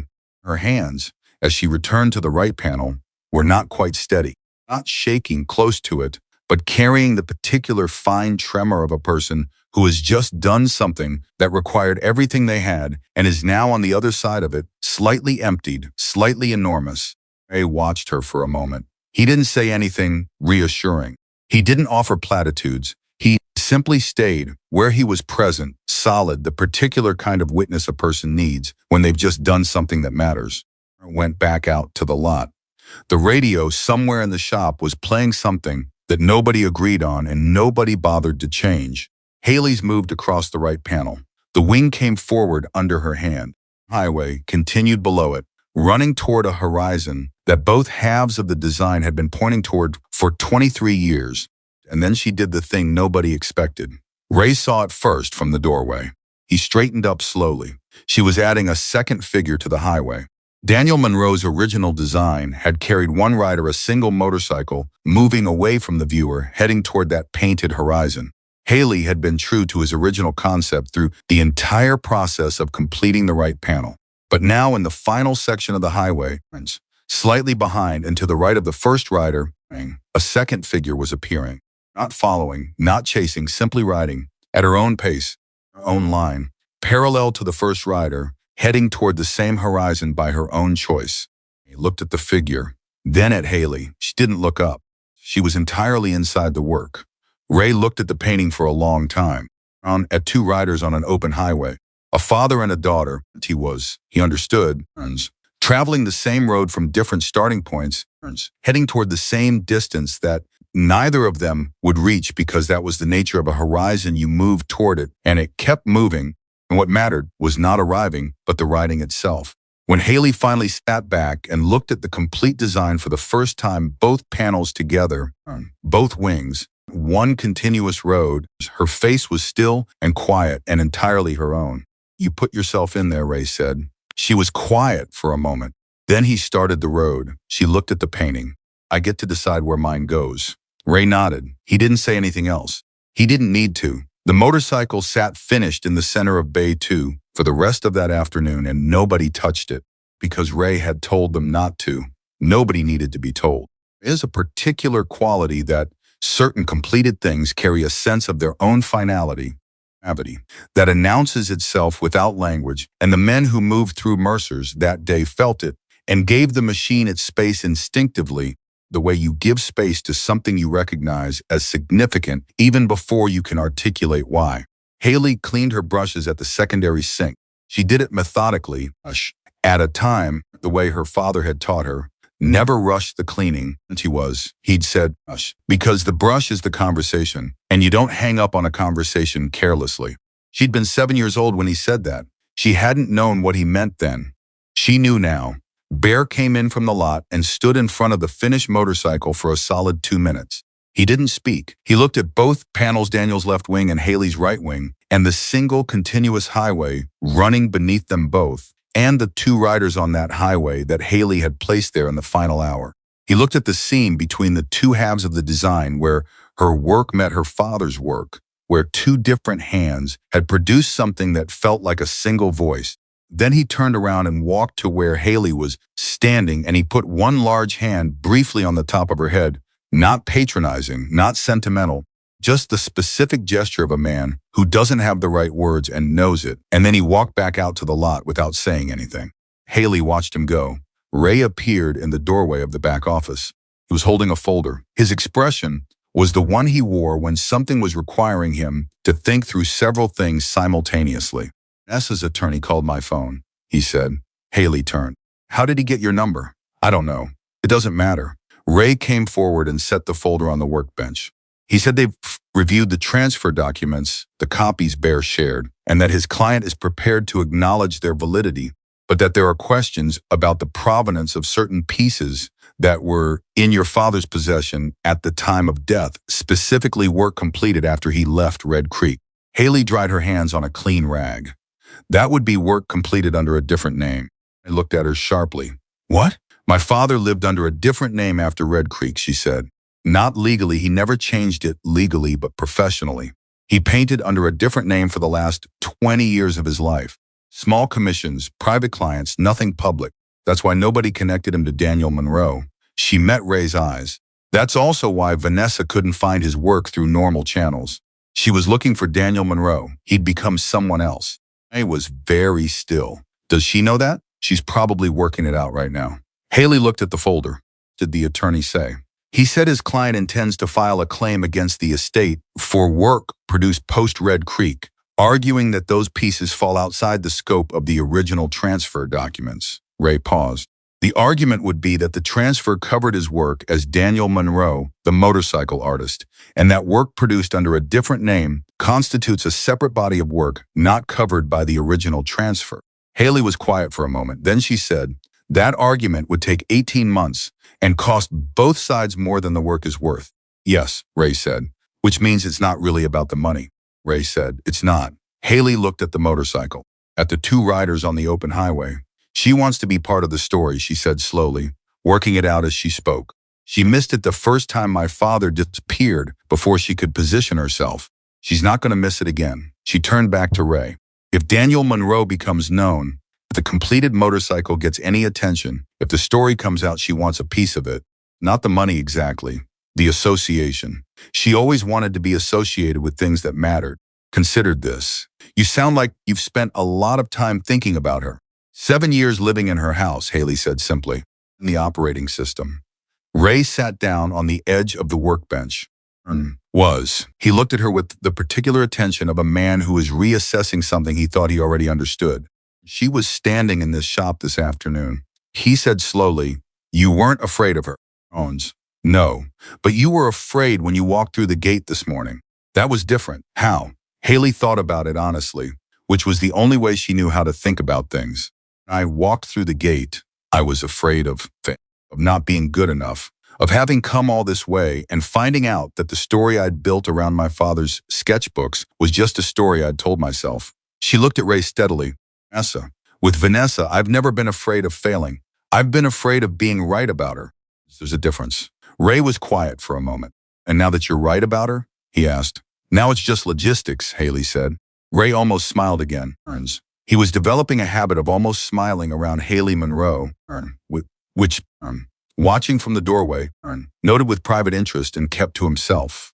The logistics, as it turned out, were not simple, but they were also not unsurmountable. And Callahan had 23 years of holding Daniel Monroe's boxes in his storage room, developed a careful and thorough understanding of exactly what those documents contained.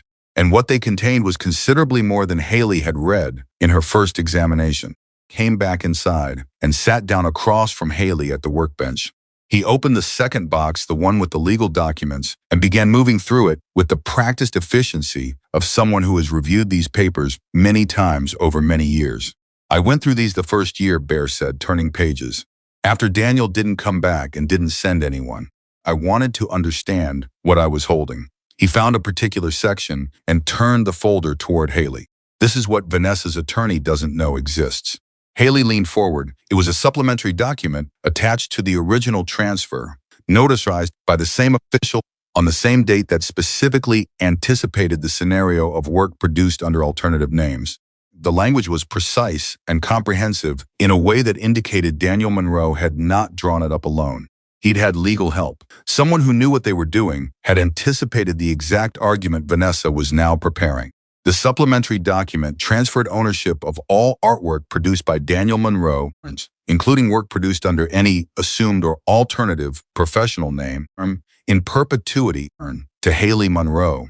Any name, any work, any period. Hailey read it twice. He anticipated her, she said. He knew her, Bear said. He must have had an attorney here in Red Creek. I think he did. I never knew who, but yes. Bear tapped the notary stamp. This was done right. Someone who knew what they were doing made sure there were no gaps. He looked at Hailey.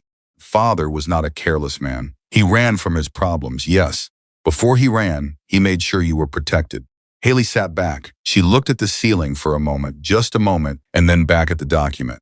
Send this to Vanessa's attorney today, she said. Not tomorrow, today. Already planning on it, Bear said, who had been reading over Hailey's shoulder, straightened up. He had the expression of a man who has just watched a chess game conclude 3 moves earlier than anticipated. Ends it, he said. That ends the legal part of it, Hailey said. Vanessa will accept it. She's strategic, not irrational. She understands there's nothing to gain. She'll stop. She paused.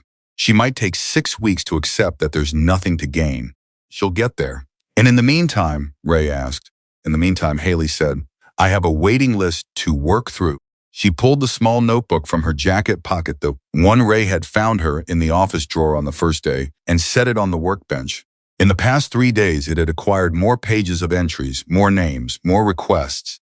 A week's worth of commissions had been joined by word-of-mouth additions, friends of chapter members, family of writers, a man from a neighboring state who'd heard something through a channel that Hailey couldn't quite trace and had called Bear's number, asking if Monroe Custom Art was accepting new clients. Had taken that last call and looked at the words he'd written down, Monroe Custom Art, and felt something shift in his understanding of what the next chapter of things was going to look like. Something else, Ray said. Both Hailey and Bear looked at him. He went back to the office. They heard the particular sound of his desk drawer, the bottom one, the one he kept locked, which Bear had since seen open maybe 4 times in the past decade. He came back carrying an envelope, standard size, unsealed, slightly thick. He set it in front of Hailey. She looked at it. What is this? Open it, she did. Inside was money, cash, rubber banded in groups, more groups than she immediately counted. She looked up at Ray. Tips, he said. Then, with the particular timing of a man who has been waiting to say something and has chosen his moment carefully, that's what you asked for, wasn't it? You asked if you could paint bikes for tips. Hailey looked back at the envelope. She started to count. She stopped counting after the first 2 bundles because it was evident that this was not tips in any conventional sense of the word. It's prepaid commissions, he said. Every man who put a request in your notebook, helmet, tank, fender, memorial piece, family motorcycle paid in advance. Cash this afternoon, while you were finishing the wing. He paused. I told them, you hadn't agreed to anything yet, and they could get it back if you said no. They said they'd take that risk. Hailey looked at the notebook, at all those names. That's months of work, she said. Then months, Ray said. I don't have a studio. I don't have equipment beyond what's in this shop. Bay 2 is available, Ray said. Long term. We'll work out the arrangement. Hailey stared at him. You're offering me workspace. I'm offering you a place to operate from until you have something better. After that, it's your call. He said it the way he said everything, without sentimentality, just as fact. You'd be doing legitimate business, separate from the chapter. You're not a member of anything, and nobody's asking you to be. You're a professional who needs bench space, and we have it. Hailey looked at Bear. Bear shrugged. Don't look at me. I voted yes 2 hours ago. She looked at the envelope, at the notebook, at the motorcycle behind her with its completed wings and its two riders. Something was happening in her chest that she didn't immediately have a name for. Gratitude, exactly. Gratitude was too simple and too small for what this was. It was closer to the feeling of arriving somewhere after a very long road and not quite believing you're allowed to stop moving. She had spent years moving. Her father's absence had made her a person who didn't stay anywhere long, who held her plans loosely because plans assumed a stability she'd never quite trusted. She had arrived in Red Creek 3 days ago with everything she owned in one backpack and a battered sketchbook and a question she'd been terrified to ask. She looked at Ray. I need to think about it, she said. Ray nodded. Take tonight. I want to think about it properly, he said again. Simple, no pressure in it. Hailey picked up the envelope and put it in her jacket pocket. She picked up the notebook. She looked at the motorcycle one more time. Can I ask you something? She said to Ray. Go ahead. Morning. When I walked through the gate, she met his eyes. You knew who I was before Bear said my father's name, didn't you? Ray was quiet for a long moment. I didn't know your name, he said carefully. You knew something. He looked at the motorcycle, at Daniel Monroe's left wing. Your father had a way of holding a pencil, he said, like it was the most natural extension of his hand. Not a tool, just part of him. He paused. When you took that carpenter's pencil from Cowboy, you held it the same way. Before you drew a single line, just in the way you accepted it and shifted it in your fingers. He looked back at her. I didn't know who you were, but I knew you were related to someone I'd seen do that before. Hailey absorbed that. Why didn't you say something? Because you needed to prove it yourself, Ray said. I'd seen the hand. I needed to see the work. She nodded slowly. She said, the same word she'd used at the very beginning when he'd told her to prove herself or leave. It had a different weight now. She left Mercer's at 7 that evening. She walked. Bear had offered the car, and she declined, and she walked for a long time through a town she still didn't know well, past businesses closing for the evening, past a diner where she could see people eating through the window, a gas station where a kid was filling his tank and listening to music from his phone. She thought about her father walking these same streets 23 years ago. She tried to reconstruct him from what she knew: the sketchbooks, the letter, the motorcycle, the men who remembered him. He was. She thought about a man who had loved his work and loved his daughter and run from everything that threatened either of them, and who had made sure, before he ran, that the running would not leave her empty-handed. She thought about what Bear had said. He protected it the only way he knew how, by putting it somewhere they couldn't reach. She thought about Vanessa standing in the shop and calculating the motorcycle's value in the 2 seconds she'd looked at it. You see a price tag. I see my father. She'd said that without planning to. It had come up from somewhere that didn't need preparation. She thought about Carol Mallory holding her paint-stained hands. She thought about Ortega putting his hand on the workbench to keep his balance when he saw the figure riding in the chrome reflection. She thought about 80 bikes leaving the lot for the charity ride while she watched from the doorway, and Ray staying behind, and the particular quality of a person who stays when they don't have to. She stopped walking. She was at the east edge of town where the highway curved west, the same highway that ran through her father's painting. The evening was cooling. She stood at the edge of the road and looked at the way the light fell across the asphalt. Took out the notebook. She turned to a fresh page. She took out a pen, a normal one this time, not a carpenter's pencil, and she wrote 2 words at the top of the page. Monroe Custom Art. She looked at it, crossed it out. It again, neater. Monroe Custom Art. It sat on the page looking like something that had always been true and was only now being written down. She put the notebook away and turned back toward Mercer's. She had a decision to make. She'd asked for the night to make it, but she understood, walking back through Red Creek in the cooling evening air, that she'd already made it. She'd made it at the workbench when she'd written her father's name, and she'd confirmed it when she'd stood in front of Vanessa Monroe and felt no impulse to run. She'd been making it, actually, since she picked up that carpenter's pencil from Cowboy and sat on an overturned bucket and started drawing a motorcycle she'd never seen before. She walked through the lot gate. Ray was still there.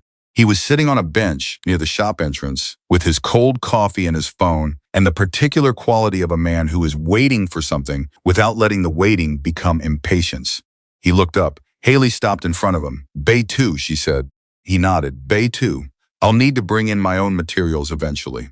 The shop cabinet is generous, but I work with specific things. I'll need to set my own schedule.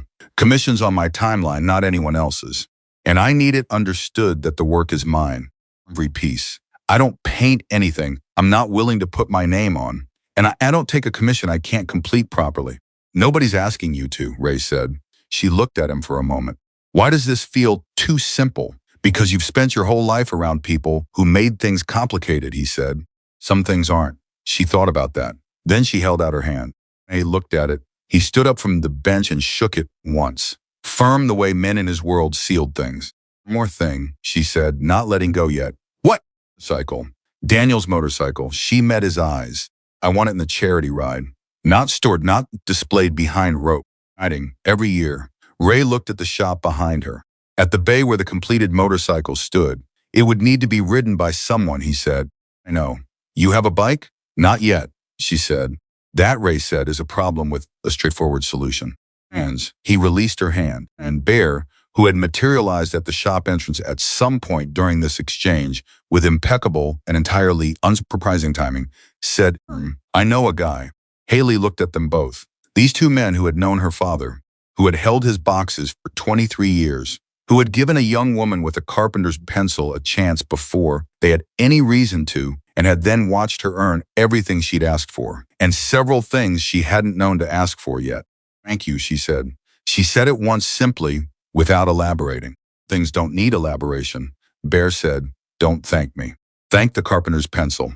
The claim from Vanessa's attorney arrived by email the following morning, professionally composed, and rested on the argument they'd anticipated that work produced under an alternative name fell outside the original transfer scope, had sent the supplementary document at 9 o'clock the previous evening.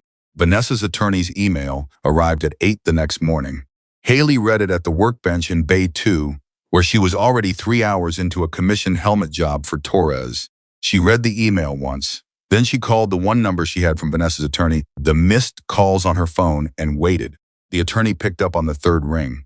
Ms. Monroe, he said. You received the supplementary document, Hailey said. Question. A pause. We did, and you've reviewed it. Another pause, slightly longer. We have. Then you understand that the argument you outlined this morning has no legal foundation. She kept her voice even and professional and entirely without heat. In fact, I'm not interested in a protracted dispute. I'm not going to claim anything that doesn't belong to me. I will defend what does, completely, and I have the documentation to do it. She paused. Please convey that to your client. The attorney said, I'll pass that along. I'd appreciate it. She paused. One more time. Also, and this is not legal, this is personal, please. Tell Vanessa that she's welcome to visit Red Creek when she's ready. Not to negotiate, just to see what's being made here. She looked at the motorcycle behind her, at the completed wings and the highway and the two riders. My father's work deserves to be seen. That was always the point. She hung up. Torres, who had been pretending not to listen from the far end of the bay, turned around. Handle things that calm? No, Hailey said. She picked up her brush. I've been practicing for about 3 days. He laughed a genuine surprised laugh, the best kind, and went back to what he was doing. The legal claim was formally withdrawn 11 days later. Fanfare, no explanation beyond the two-sentence email from the attorney. Read it and printed it and put it in the folder with everything else because Bear Callahan was a thorough man, and thorough men keep records. He brought the printout to Hailey in Bay 2. She read it, set it on the corner of the workbench, went back to work, said, That's it, Hailey said. Don't you want to? I don't know. Celebrate something? She looked up at him.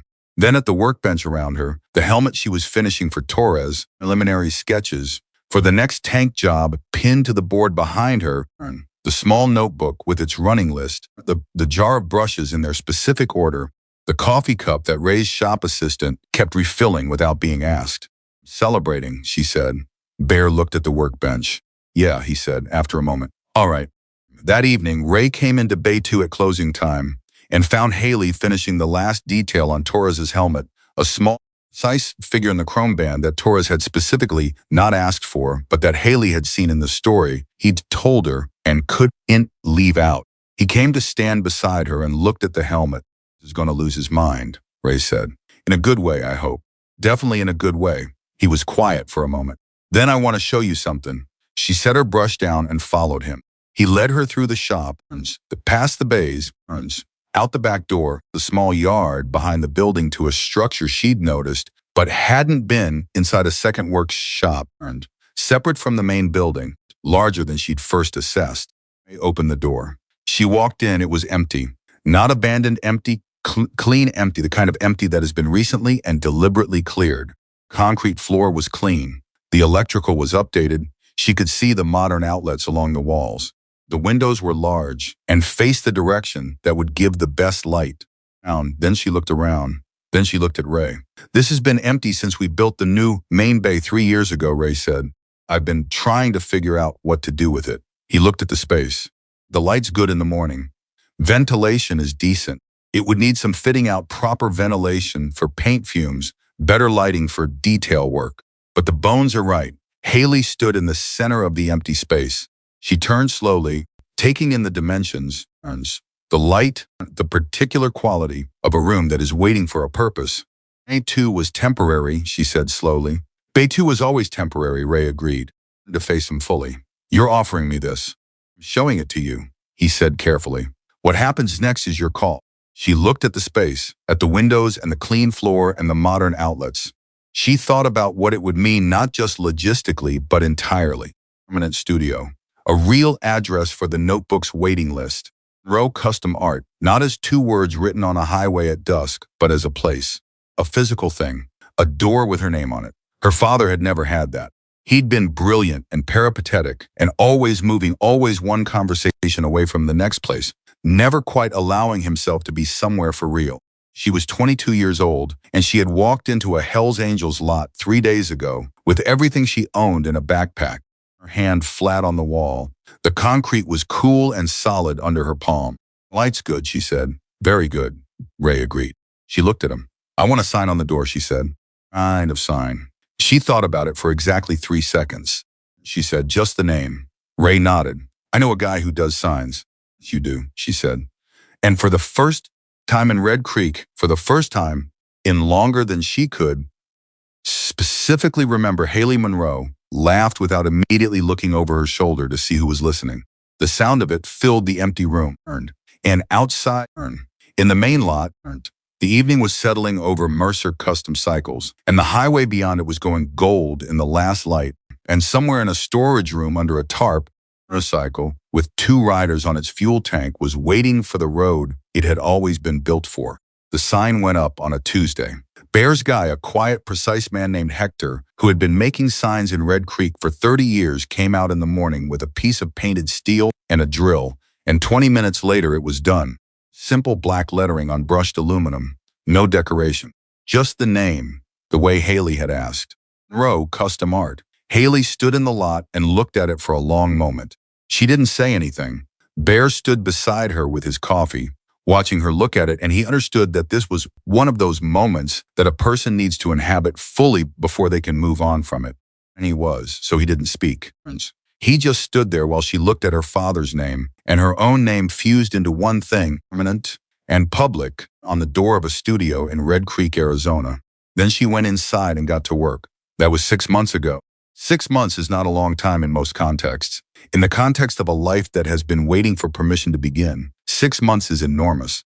And what had happened in those 6 months at Monroe Custom Art was the kind of thing that accumulates quietly, commission by commission, conversation by conversation, till one day you look up and the shape of everything around you is unrecognizable from what it used to be in the best possible way. The waiting list had grown to 14 weeks.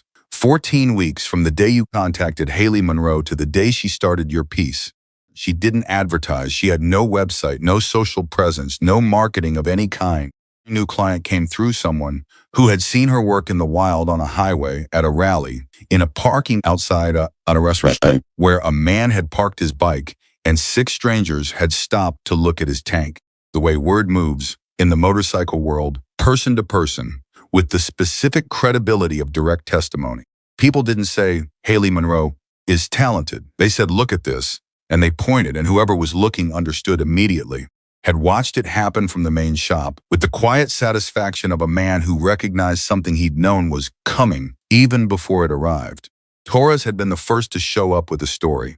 He'd ridden his freshly helmeted head into a rally 3 states over, and a man had literally walked across a parking lot to ask him what he was wearing on his head and who had painted it. Torres had given out Hailey's number 3 times that weekend. All 3 people called. Ghost Motorcycle had its own effect. Carol Mallory had taken it to a small memorial ride 6 weeks after it was finished, and photographs of the tank had spread through the community in the way photographs of truly extraordinary things spread without anyone organizing it, without anyone meaning to make it happen, just because something that real doesn't stay contained. Hailey had received 11 inquiries from that single ride, 9 of them from families who had lost someone and wanted their story told in the same language. That was the part that mattered most to her. Not the commissions from riders who wanted their own story told. Those were good work, satisfying work she was proud of. But the memorial pieces were something different, something that required a specific kind of listening that went beyond what most artists were willing to do. You had to be willing to sit with grief. Was to let someone tell you about the person they'd lost without rushing them, without redirecting them toward the practical details of the commission, without letting your professional brain take over before the human brain had finished its work. You had to hear the whole story before you could translate any of it. Hailey had learned this from her father's sketchbooks, not explicitly, but in the way she'd learned most of what mattered, which was through immersion. Her father's notes in the margins of his sketches were not technical notes. They were the things people had told him. Brief, precise records of moments and details that had meaning only to the people who'd lived them. A diner in Flagstaff where a man always ordered the same thing for 30 years. Of a dog's ears. The way someone held their handlebars when they were happy versus when they were thinking. Her father had listened for specificity because specificity was where the truth lived, and truth was the only thing worth painting. Hailey did the same. Every memorial commission began with a conversation that sometimes lasted 2 hours. She took notes, but not many of the important things she kept in her head, because she'd found that writing something down too quickly sometimes replaced the feeling of it with the fact of it, and it was the feeling she needed to paint. She had completed 7 memorial pieces in 6 months. Each one had produced its own small aftermath of telephone calls and visits and commission requests.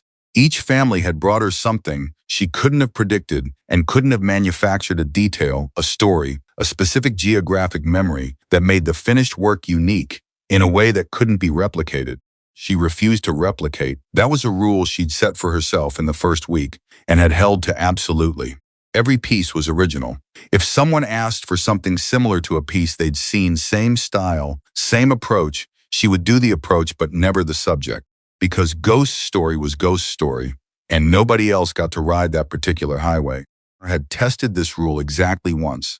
In the second month, when a man from a neighboring chapter had offered her triple her rate to produce a piece very similar to the Ghost Memorial tank for his own recently deceased brother-in-law. He'd been apologetic about it, genuinely so, and Hailey had been kind in her refusal, but the refusal had been absolute. I had watched from the doorway and then said, after the man left, he's going to tell people you turned down 3 times your rate. Good, Hailey said. Bear had thought about that. Because it makes you seem exclusive? Because it's true, she said. And true things are the only reputation worth having. I had gone back to the main shop and repeated that sentence to Ray word for word. May had said, that's Daniel Monroe. Bear had said, no, that's his daughter. There's a difference. And he was right. There was a difference, and it was becoming more visible every week. Daniel Monroe had been extraordinary and hidden. Hailey Monroe was extraordinary and present. Her father had moved through the world like something that wanted to be overlooked. She was becoming without effort, without strategy, simply as a consequence of being fully and committedly herself in a specific place, someone that people sought out. The distinction mattered enormously to her. She thought about it sometimes in the morning before the studio got busy.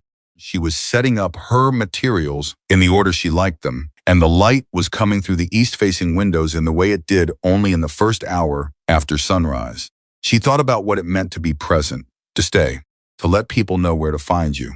Her father had been unable to do that. She didn't judge him for it. The letter had explained enough, and Bear had filled in the rest. And she understood the pressure that had been brought to bear on a private man with no institutional support and a 3-year-old daughter he was trying to protect from a distance. She understood it completely, and it still hurt. And both of those things were true simultaneously, which was the nature of most things involving love and loss. But she was not going to repeat it. That was her one non-negotiable private commitment. She was going to be findable. She was going to have a sign on the door with her name on it. She was going to answer her phone and keep her waiting list updated and be the kind of person who could be located by anyone who needed to locate her, because her father had made himself impossible to find, and it had cost both of them 20 years. They couldn't get back, and she was done with that particular inheritance. She kept everything else he'd given her: the technique, the philosophy, the way of holding a brush, the understanding that a painting that ends at its borders is just a picture, and a painting that implies something beyond its borders is a conversation. She kept all of it, and she built on it, and she made it hers. Thursday morning, in the 6th month, that Ray came into the studio with 2 cups of coffee and an expression that meant news. Hailey was working on a commission for a woman named Sandra, whose husband had died the previous year after 42 years of writing. She was in the middle of a delicate section, chrome reflection work, the detail that required the most sustained concentration, and she didn't look up immediately. "Whatever it is," she said, "give me 3 minutes." Set one of the cups near her left hand and waited. 3 minutes later, she set her brush down and picked up the coffee. She said, "Collector called this morning," Ray said.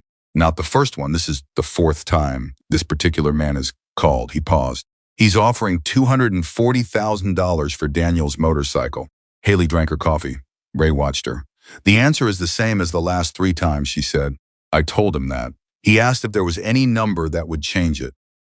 "That's what I said." Ray sat down on the stool he'd taken to keeping near the studio door. "He then asked if you'd be willing to have it appraised officially for insurance purposes related to the charity ride." Hailey looked up at that. "The ride is in 3 weeks." "Yes, he wants an official appraisal. He says it's a significant object being ridden in public, and he's concerned about the liability if something happens to it." Hailey was quiet for a moment. She was thinking about the man's angle, what he'd wanted from an appraisal, how he intended to use it. She understood. "He wants it on paper," she said.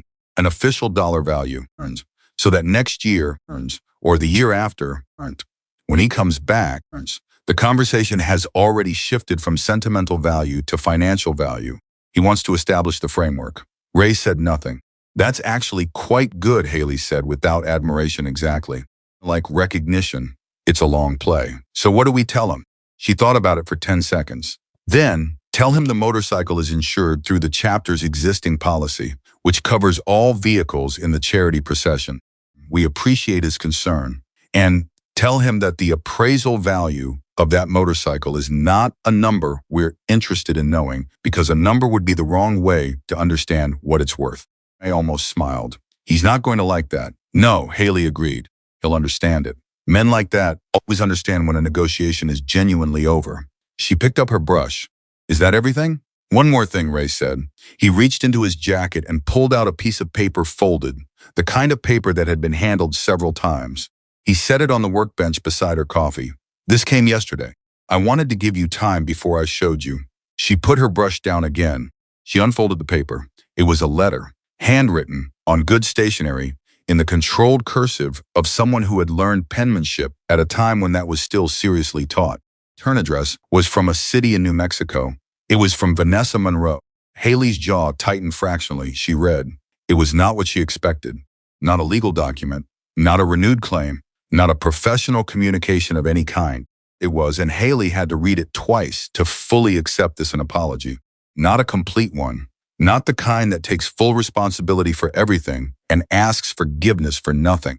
Vanessa Monroe was not built for that kind of apology, and probably never would be. It was genuine in the specific way that makes partial apologies more painful than none, because a partial apology means the person knows exactly what they did and has chosen to acknowledge some of it rather than deny all of it. Wrote that she had been thinking about the studio, about the sign on the door. Someone in a neighboring community had mentioned it word traveled even to New Mexico, and she had sat with the image of it for 2 weeks before writing. She wrote that she had not been kind to Hailey in the way that she should have been, that she had used language about Hailey's talent that was, she now understood, designed to keep Hailey manageable rather than help her grow, that this had been a form of control she was not proud of. She did not say she was sorry for pursuing the artwork. She said she understood why Hailey had refused her. She said she hoped the studio was doing well. And in the final paragraph, the one that Hailey read 3 times, she said, "I knew your father longer than you did, in years if not in quality. He was not easy to know, but I never doubted that he loved you. I should have told you that more often when it would have mattered." Folded the letter along its original creases. She held it in both hands. Ray was watching her carefully. "You all right?" "Yes," she said. And then, because it was true and Ray had earned honesty from her through 6 months of exactly the same in return, "I don't know what to do with it." "You don't have to do anything with it. She spent 23 years trying to get what my father built. Spent 7 years telling me I wasn't good enough to build anything myself." She set the letter down. She writes this, and I'm supposed to what? Decide she's the villain or decide she's the victim of her own limitations? "Neither," Ray said. "She's just a person who did some things wrong and is now aware of it." Hailey looked at him. "When did you get philosophical?" "I've always been philosophical," Ray said. "I just usually keep it to myself." She almost laughed. She picked up her brush, set it down again. "I'm going to write back," she said, surprising herself slightly with the decision as she made it. Not a warm letter, not forgiveness exactly, just an acknowledgement. She paused. She knew him. Whatever else is true, she knew him longer than I did. And there are things she might be able to tell me. She looked at the letter, about what he was like before he became the person I knew. I nodded slowly. "That seems right," he said. He picked up his coffee cup and left. Hailey sat for a moment with the letter and her brushes and Sandra's almost finished commission and the morning light coming through the east windows. Then she picked up her brush and went back to the chrome reflection. The charity ride was on a Saturday 3 weeks later. The morning of it, Hailey was in the studio at 5:30, which was earlier than usual, but not as early as she'd planned because she'd been awake since 3 and had spent the time lying in the dark of Bear's wife's spare room, her room now. The arrangement had quietly solidified over 6 months into something that nobody had officially discussed, but everyone treated as permanent thinking about what the day was going to mean. She had ridden before. Not extensively, her father had taught her, on a dirt road outside the town where she'd grown up, when she was 16, on a bike that belonged to a neighbor who hadn't known about the lesson until after it happened. She had the skill. She had the license. She had not, in the 6 years since, owned her own machine. This guy, in this case, Bear himself, operating in his secondary capacity as the person who knew where all the motorcycles were, had found her a 2019 Sportster in good condition from a chapter member who was upgrading. The negotiation had lasted approximately 4 minutes and had been conducted entirely in Ray's presence, who had said nothing throughout, which was his way of supervising. Hailey had spent 3 weeks learning that particular bike. Not the mechanics, she knew enough mechanics, but the specific way it communicated, which was a different thing. Every machine had its own vocabulary. Her father's notes had said, and you had to listen to it before you could speak it. She'd listened. By the 3rd week, they were in conversation. She got dressed that morning in the dark. Jeans, boots, a plain black jacket she'd bought for the purpose. Father's denim jacket was hanging on the hook by the studio door, where it lived permanently now, visible from her workbench, present in the room, the way significant things are present, not used, not displayed, just there. Base. Part of the conversation she was still having with him every day she painted. She didn't put it on. She hadn't worn it since the 1st week. Not because it no longer mattered, it mattered more than almost anything she owned, but because she'd understood, somewhere in the 3rd or 4th week, that wearing it had been a way of keeping him close when she'd felt uncertain about her own right to take up space. She didn't need that anymore. She was allowed to be here. She had proven it to herself, which was the only proof that counted. She left it on the hook. She went out to the lot. It was still dark and the lot was already filling. The charity ride drew every chapter member and their extended community. In practical terms, that Mercer's lot and the 2 adjoining properties were covered in motorcycles and people and the particular festival energy of a community doing what it loves in the name of something it believes in. Red Creek's charity ride had supported the county's children's hospital for 17 years, and what had once been a local event had expanded through word of mouth and reputation into something that drew riders from 3 states. This year it was bigger than it had ever been. Ray came out of the main shop at 6:45 with his coffee and found Hailey standing at the edge of the lot looking at the crowd. He stood beside her. "How many?" she asked. Pre-registered 112, he said. There'll be walk-ins. She looked at Daniel's motorcycle. Had been brought out from the studio the previous afternoon. Hailey had moved it herself, refusing help, had watched, with his arms crossed, and the expression of a man choosing his battles carefully, and it was now positioned at the front of the lot where the procession would form. Its tank caught the early light and threw it back differently than a factory paint job ever could. Highway, 2 riders. You ready? Ray asked.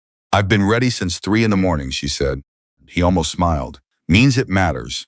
Everything that matters feels like that.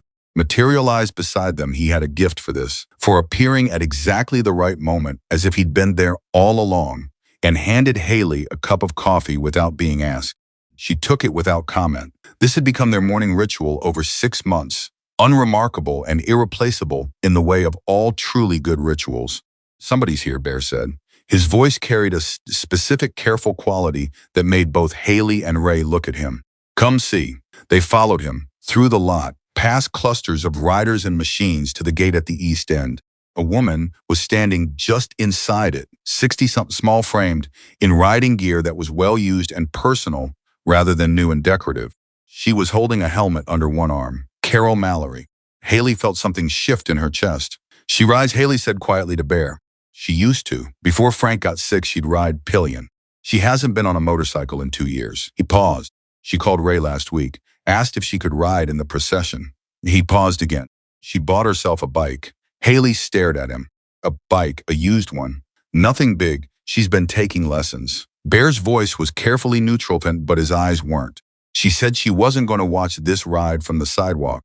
She said Ghost would have had something specific to say about watching from the sidewalk. Hailey looked at Carol across the lot. Carol saw her and raised one hand, a small gesture, not a wave, more like an acknowledgement. The kind of gesture between people who have shared something significant and don't need to perform their connection for anyone watching. Hailey raised her hand back. Then she walked over.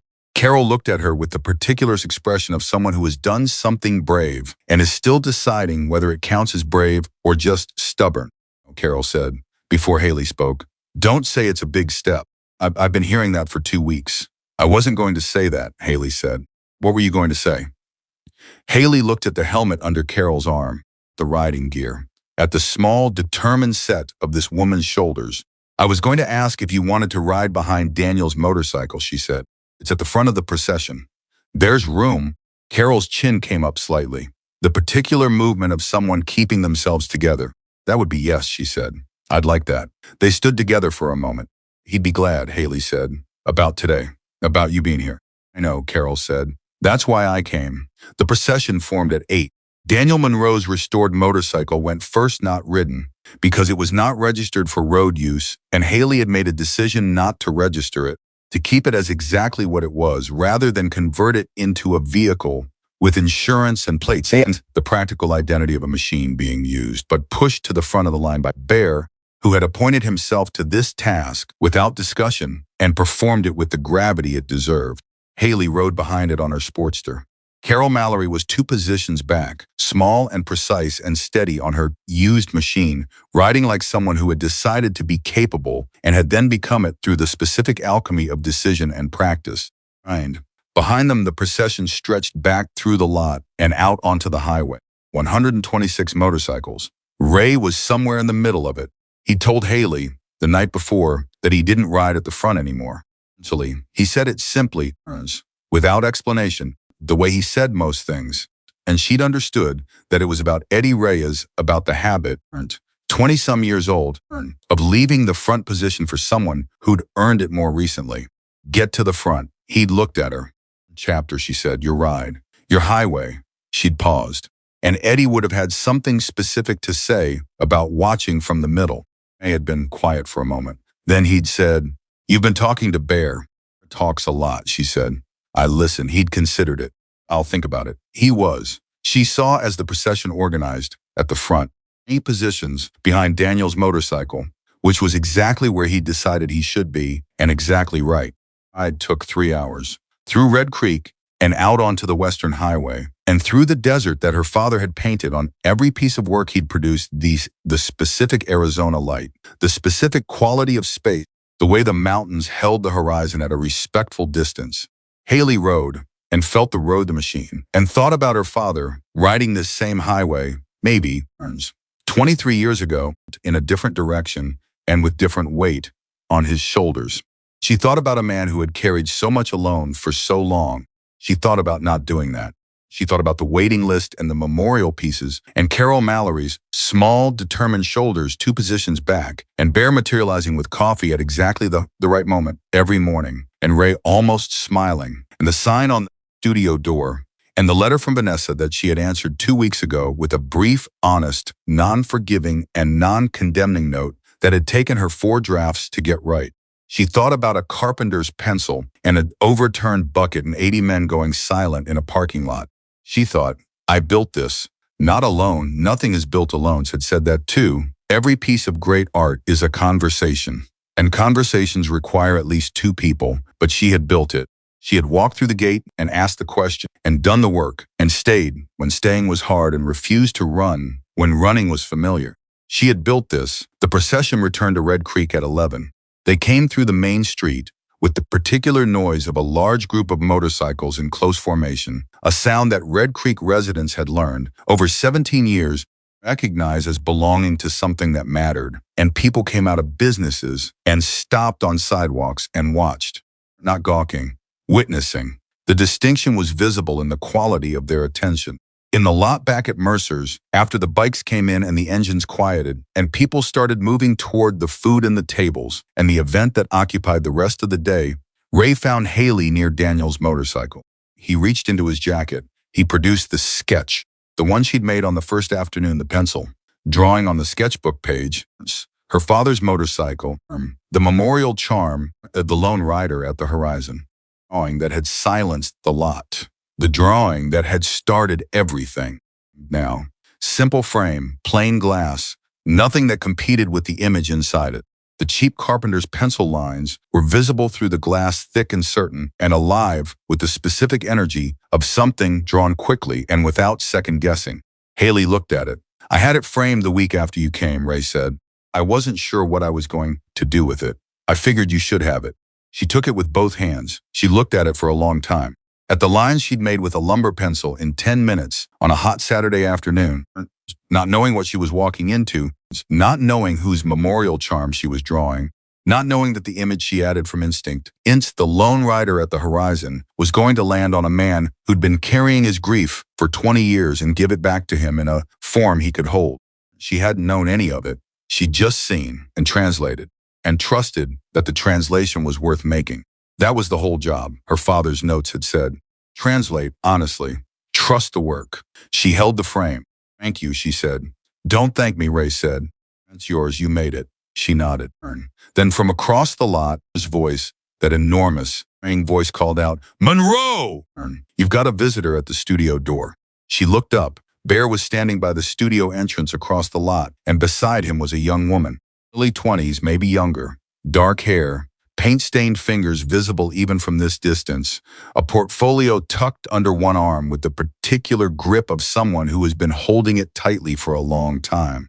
She had the specific posture of someone who has talked themselves into being somewhere they almost talked themselves out of. Hailey recognized it immediately. She recognized it because she had stood with that exact posture 6 months ago in this exact lot, holding a sketchbook instead of a portfolio, waiting to see whether the question she was about to ask was going to be answered with laughter or something better. She handed the framed sketch carefully to Ray. She walked across the lot, stepped back as she approached. He had a gift for this, too, for knowing when to be present and when to create space, and the young woman turned to face her. Close up, she was maybe 20 years old, with the particular kind of anxiety in her eyes that comes from being talented and uncertain and not yet having found the evidence that the two things can coexist. Are you the owner? The young woman asked. Hailey looked at her portfolio, at the paint on her fingers, at the set of her jaw, which was trying to be brave and almost succeeding. Yes, Hailey said. The young woman swallowed.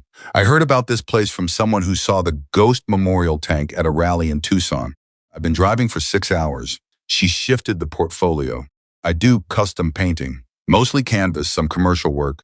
I've been trying to get into motorcycle art for 2 years, but nobody will look at my portfolio unless I already have clients, and I can't get clients unless someone looks at my portfolio." She stopped, took a breath. "I know that's not your problem. I thought if I could show someone who understood the work." She stopped again, steadied herself. "I can draw. I just need someone to give me a chance." The lot behind Hailey was full of the sound of 100 people and 100 machines, the particular festival noise of a community gathered around something it loves. Sun was high and warm, and the studio door behind her was open, casting the particular quality of good morning light across the threshold. Hailey looked at the young woman's portfolio, at her hands, at her eyes. She thought about a carpenter's pencil. She thought about an overturned bucket. She thought about 4 words at the bottom of a page. The coffee was. She thought about what it felt like to be 22 years old and 6 hours away from home and carrying everything you believed about yourself in a portfolio under your arm, offering it to a stranger and hoping the stranger understood what they were being given. She thought about what Ray had said the first afternoon. "I'd seen the hand. I needed to see the work." She stepped back. She turned toward the studio. In the center of the workspace, on her secondary bench, sat an unpainted gas tank, primed, clean, waiting. Commission she hadn't started yet, for a man named Garrett, who rode with the chapter and had very specific ideas about what he wanted and a completely open mind about the execution. She looked at the young woman. "Come in," Hailey said. The young woman stepped through the door. She looked at the studio, at the organized workbench, the material cabinet, the framed photographs pinned to the reference board, a cycle in the corner, with its completed wings. She took it all in with the particular attention of someone who is recognizing a language they already know. Hailey walked to the secondary bench. She put her hand on the unpainted tank. "This belongs to a man who has ridden 17,000 miles on this bike," she said. "He's 63 years old. He's been riding since he was 19. His story on this tank, not a portrait, not a logo, his story." She looked at the young woman. "Tell me how you'd approach it." The young woman looked at the tank. She was quiet for a moment that Hailey respected, a thinking moment, not an uncertain one. Her eyes moved in the specific way of someone who is already building something. "I'd need to talk to him," the young woman said. Hailey said nothing, not about the design, just about the miles, roads, what years, what he was thinking about when he rode. She paused. "He's in the specifics, not the big events, the specific details, the kind that only matter to one person." She looked at Hailey. "Then I'd find the image that holds all of them, the one frame that contains everything else." Hailey looked at her for a long moment. "What's your name?" she said. "Jess," the young woman said. "Jessica Tran. You drove 6 hours. For a chance to show a portfolio." Jess held her gaze. A chance to show the right person. Outside, 126 motorcycles were parked in the lot, and the highway beyond Mercer's was running west toward the mountains the way it always had. Patient and permanent and completely indifferent to the things people built beside it.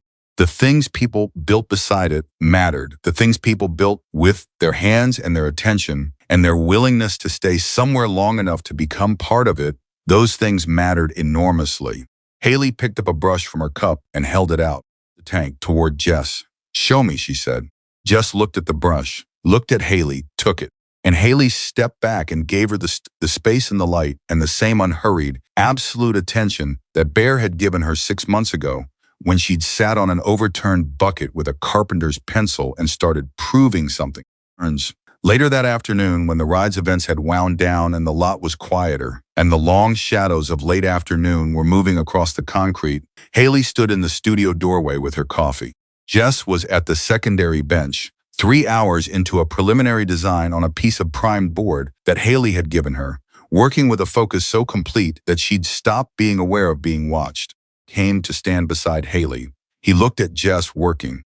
Then at the framed sketch Ray had propped against the studio wall, the one Hailey had made 6 months ago, which would eventually go on the wall, but today was still finding its place. Bear said quietly. "Very good," Hailey agreed. "Reminds me of someone." Hailey looked at him. "Don't say it. I'm just saying there's a resemblance in the bear," and he said. He drank his coffee. They were quiet for a moment. "Then what are you going to do with her?" "Give her work," Hailey said. "If she wants it. The waiting list is 14 weeks and growing. I can't do it alone." She paused. "Nobody does anything alone." Nodded. They stood together in the doorway while the late afternoon settled over Red Creek, and Jess Tran worked at the secondary bench with complete and serious attention, and the highway outside went gold, and the mountains held the horizon at their patient distance. Her father would be bare-started. I know, Hailey said. She didn't need the rest of the sentence. She'd been living inside it for 6 months. Every day. Every commission. With the coffee and the light and the name on the door. She knew. She looked at the framed sketch against the wall, at the lone rider on the horizon, at the memorial charm drawn from instinct, from attention, from the simple act of looking at a thing and understanding what it was carrying. She looked at Jess working. She looked at the highway. She looked at her studio. Those two words still new enough to feel specific, still carrying the particular weight of something chosen rather than inherited, built rather than received. Her father had given her the brush. She had decided what to paint. Some things the road takes from you, some things it gives back. Some things were never on the road at all. They were waiting in a specific place at a specific door, asking you to stay long enough to find them. Hailey Monroe had walked through a gate 6 months ago, carrying everything she owned in one backpack, a battered sketchbook under her arm, and a question she'd been afraid to ask. She wasn't carrying a backpack anymore. She was standing in the doorway of her own studio, in her own town, own life, the life she had chosen and built and refused to leave, the life that had her name on its door and her father's philosophy in its bones, and room enough inside it for one more young woman with paint on her hands and a 6-hour drive behind her and a question she needed someone to answer. That was the road she'd chosen, and she was staying on it.